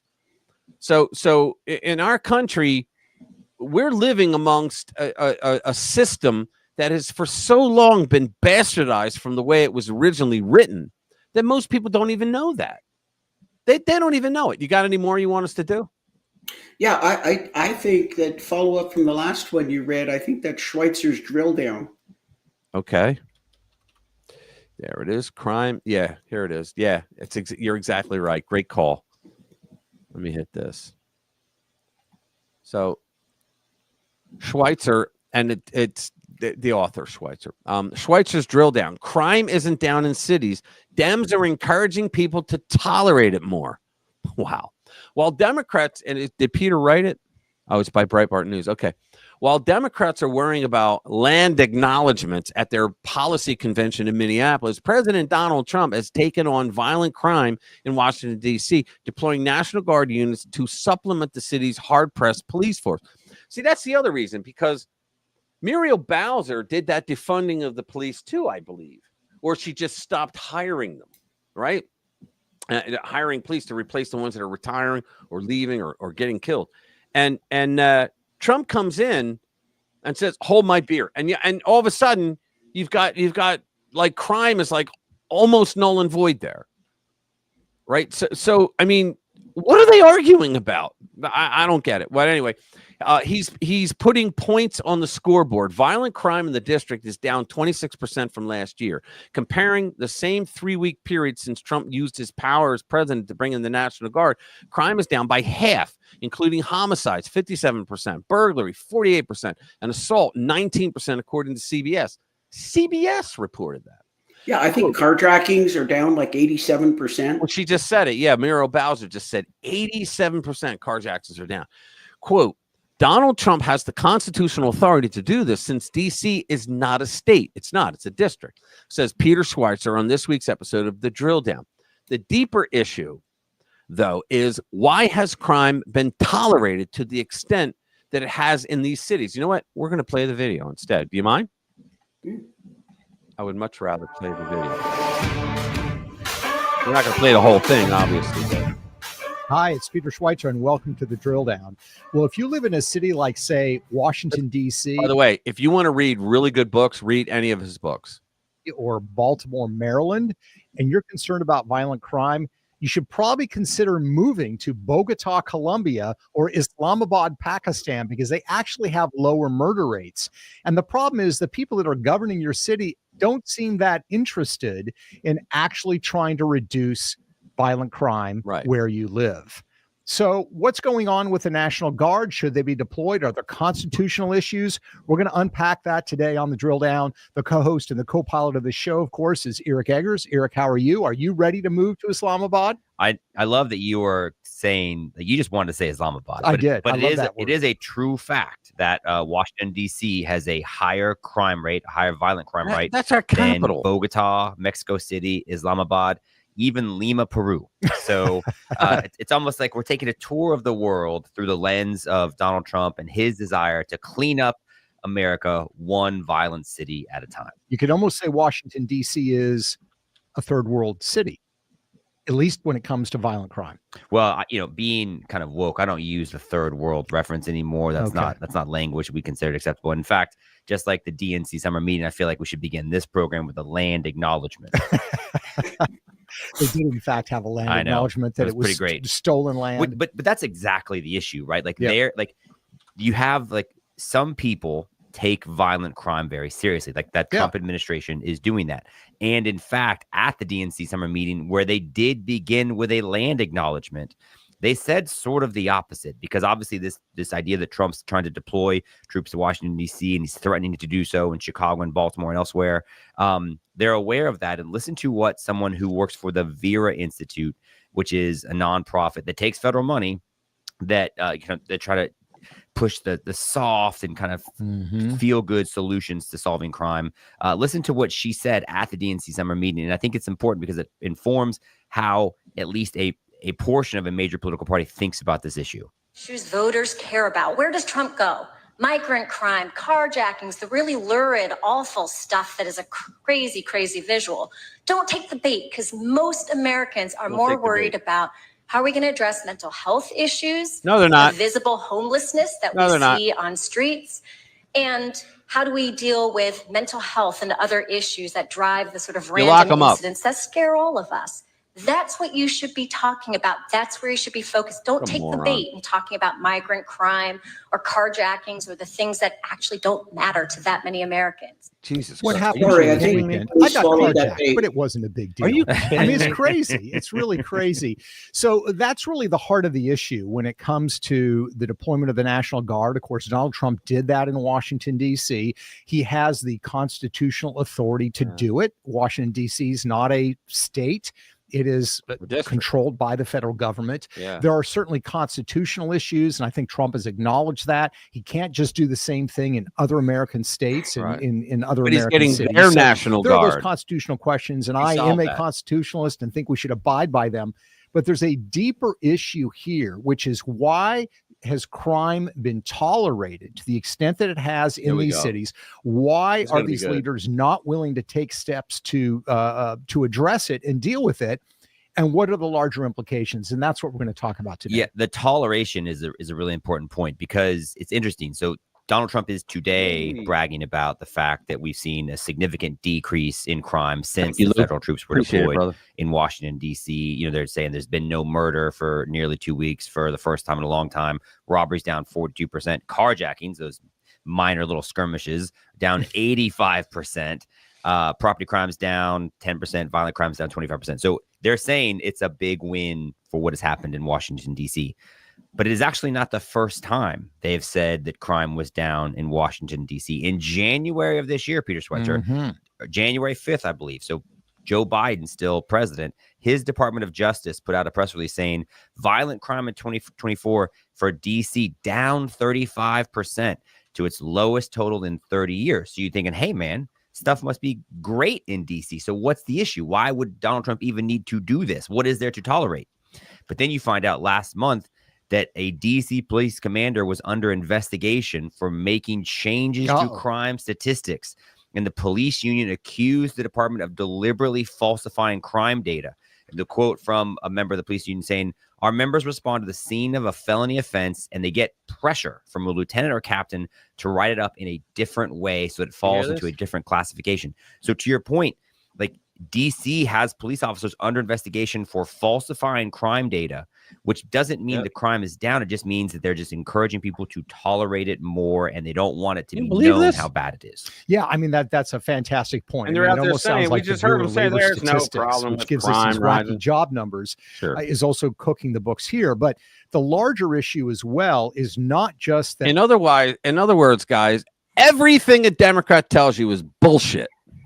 Everything. There's the cooking of the books. And you know, Washington, D.C. isn't the only example. He sends in extra enforcement, and suddenly there's like no murders, hardly any. I know. You can walk on the street. There's another very famous example. It's called El Salvador. Yeah. Yeah, he's shipping them down there. When Bukele got in, and he slammed that down. Oh, yeah. And all of a sudden, it's safer than most Democrat. Oh, yeah, because he shut them all down in the United that States. max prison. Yeah. Yeah. He just said, no, we're not going to tolerate it. And suddenly it's safe. Who'd have guessed? Who'd have thought? No, certainly not me. The liberals are like, oh, I didn't know that. I mentioned something earlier. I wanted to talk a little more about it. They say, well, Trump, you can't do that in states. Well, yeah, he can. He can't send like Tennessee National Guard to Georgia, but for Georgia, he can use the Georgia National Guard. If the National Guard, the president can order the National Guard to do something in their own state. He just can't shift them in different places. So if you have the Michigan Guard, President of the United States can order them to go into the cities and do what they're doing in DC and elsewhere. You just can't ship. Now, here's the thing. Did you notice that multiple states have sent National Guard troops to DC to help Trump? I heard. I didn't know. Not how a many single actually got Democrat governor did so. I not no now. I think there was like 9 Republican states, no Democrat. Yeah, and not a single Democrat state did so because they don't give a shit. I don't know how many actually went. Save some time. Okay, I see this on our list. I really want to see about this Judge Dugan. Yeah. Let me see. Hold on. Yeah, because she Judge who hit illegal. Yeah. Where is it? I can't see it. Right below the Minnesota tranny in red. It's about a third of the way down. Judge. Yeah, the judge who hid the illegals. Yeah. Apparently, she's in big trouble because she did more than just that. Let's see. Right? Yeah, I want to see that one. Yeah, this is the woman, guys, who she actually went out of her way to hide an illegal that was in her court and let him escape. Now they caught him by running down they chased him down the street, but she knew that the feds, that ICE was waiting there with a warrant to arrest him, and she went out of her way. The judge went out of her way. All right, so Judge go ahead. She went out in the hall and confronted the ICE officers and told them that, no, you have to go down and see the chief judge. Right. And then she walked this guy out, but unbeknownst to her, she lied. There was another plainclothes ICE officer there. Yes. That followed. Watched it. Right. Watched what she was doing. She took him down another door, and I guess he was able to follow. Well, the guy started running down the street, and the ICE people caught up with him. They tackled him. This ICE guy tackled him. Yeah. So she's in big doo-doo for that. She's in a lot of trouble. Yeah. So let's see and you know what her defense is? What's that? I'm a judge, and I have immunity. Right. Oh yeah, yeah. She tried to say she's a federal judge, and so she has immunity. And it's like, wait a minute, you're telling the president of the United States that he should not come down on you for violating the law, because that's a violation of law. You help an illegal get away from ICE, right? Are you kidding me?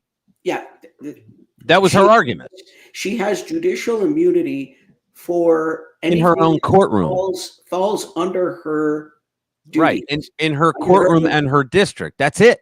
No, under her legitimate duties. Yes, exactly. That's exactly right. That's why I keep saying the same thing about when Trump said, well, Obama's probably going to have presidential immunity. No, you're not, because treason is not an official act of a president. Committing treason.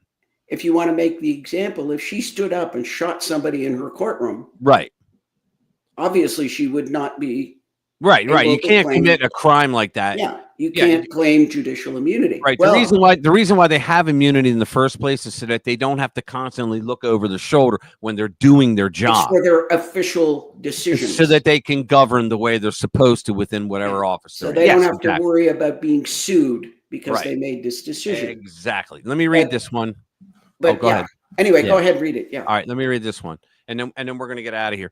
Judge Hannah Dugan, who is accused of helping a criminal alien evade justice, won't be able to hide behind her black robes to escape accountability under the law. Good. Milwaukee County Circuit Judge Dugan's she wasn't a wait a minute. Milwaukee County Circuit Judge Dugan's motion to dismiss charges based on judicial immunity has been rejected by a federal judge. There you go. U.S. District Judge Lynn Edelman ruled that Dugan is not entitled to judicial immunity and found that the actions she is accused of fall outside the protection normally afforded to judges acting in their official capacity. It's exactly what we just said. Quote, ultimately, as the Supreme Court has stated, the official seeking absolute immunity bears the burden of showing that such immunity is justified for the function in question, Edelman wrote in the ruling. I cannot say as a matter of law that the defendant's alleged conduct falls within even this more limited version of immunity. See, the problem is Democrats for decades have gotten away with murder. I mean, because they had a D next to their name. They have a willing and loving press, right? They've rigged every system and law in their favor, no matter whether it's local, state, or federal, right? And they just got away with murder. So now they're thinking they still can. Well, guess what? There's a new sheriff in town. Dugan was indicted in April following an incident on April 18 at the Milwaukee County Courthouse. Prosecutors allege that Dugan became aware of plainclothes immigration and customs enforcement agents waiting in the courthouse to detain the defendant in her courtroom. It's Ruiz. It's Flores Ruiz, a foreigner facing 3 misdemeanor battery charges. So she's protecting a guy that has 3 battery charges. What is going on with these people, these leftists? According to the indictment and surveillance footage reviewed by authorities, Dugan confronted the agents in a courthouse hallway, advised them they needed a judicial warrant to make the arrest, which they did not. But they didn't. I guess they didn't want to, either that or they were in on it with the third guy and like, let us get out of the way and you follow him, and directed them to the chief judge's office. Prosecutors say she then conducted the matter off the record instead of holding a scheduled hearing, and allowed Flores Ruiz and his attorney to exit the courtroom through a rear entrance, allegedly to avoid ICE detection. Despite these efforts, Flores Ruiz was arrested by ICE agents later that day. Yeah, I don't know how he did it, but there was one of the ICE agents that stayed behind when she shooed them away, and he caught up with that guy, and I'm not precisely sure. Yeah. Well, they tackled him. They ran after him. They tackled him. No, I don't know, because she took him out a back door, right, that this guy didn't have access to. So I don't know how he caught up to him, but he did. Well, because they went. He realized what was going on, and he ran outside the front, and they basically frantically looked for the guy, and they saw him walking away quickly, and he ran up to him, and as he's behind him, he said, freeze, whatever the hell they do, and the guy turned around and saw him and tore ass. And so they chased him down, and he tackled him to the ground. That's how he caught him. Okay. I didn't get that. Anyway, carry on. Yeah. So Dugan's legal team filed a motion, of course, arguing that she was acting in her judicial capacity and was therefore immune from prosecution. Her attorneys claimed that the charges against her violate the 10th Amendment and the constitutional principle of separation of powers.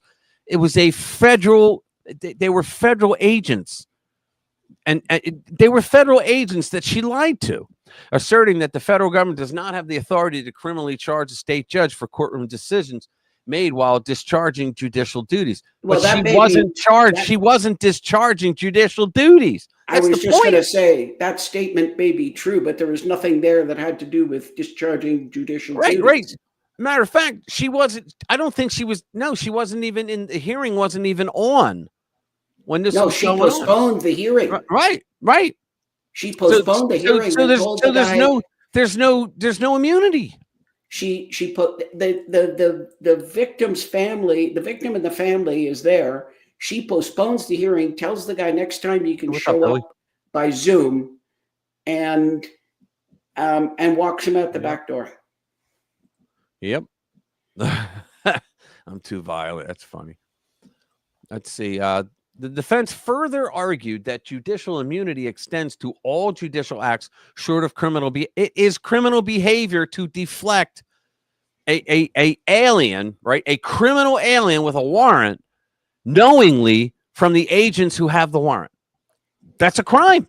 The defense, you and I would go to prison. The defense further argued that judicial immunity extends to all judicial acts short of criminal behavior wholly unrelated to the judge's duty. That's wrong, such as bribery or intentional violations of constitutional rights, neither of which Dugan is accused of.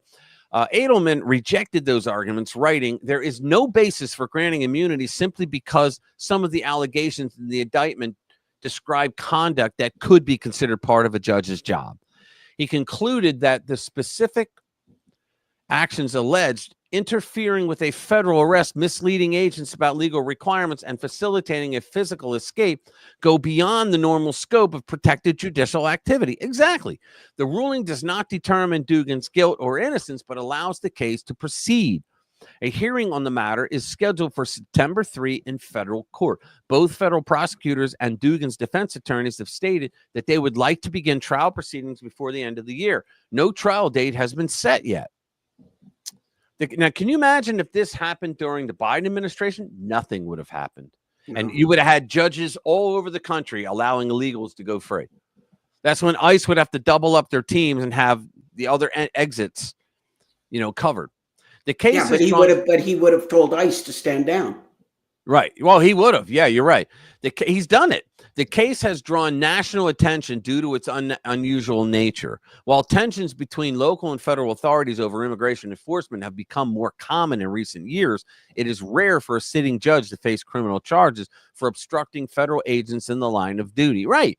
Because you just didn't do that. Well, guess what? Now they're causing.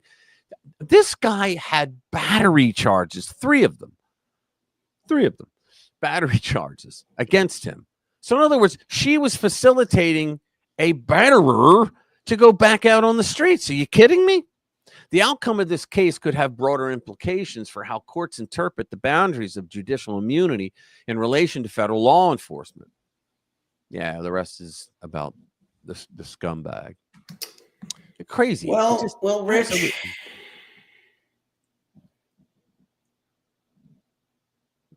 Spiteful mutant. Let me see. It reminded me of Carrot Top. All right. Well, Rich. It's that time. Your alarm's going off, isn't it? My alarm is going off. Yeah. They called, and your mouth will be ready in a week from next Tuesday. My mouth? What does that mean? What happened? Did I say or do something? The doctor called. What do you mean, Louis? It's interesting. Yeah. The doctor called, and your mouth will be ready a week from next Tuesday. I think because I went because I couldn't read. Did you mispronounce? Yeah, because I couldn't read. Yeah. Yeah. That's all right. That's all right. You washed it today, and you can't do anything with it. Yeah. Why don't they want criminals deported? Because, well, let me tell you very briefly. Number one, the whole idea is to keep the populace afraid. How do you do that? Yes. How do you do that? You keep them disarmed and in the company of criminals. I know I always do that. I always stumble over my words because sometimes when I read, I go so fast. And the line, it's the light too from the page and all that. All right, guys, do me a favor. Wait. Please hit that like button. Huh? Hit the like button. So, Sheila, I appreciate it. Dottie's her name. I'm glad you liked Dottie now. The moment. It was kind of a bit of a nerdy science moment. It was fine.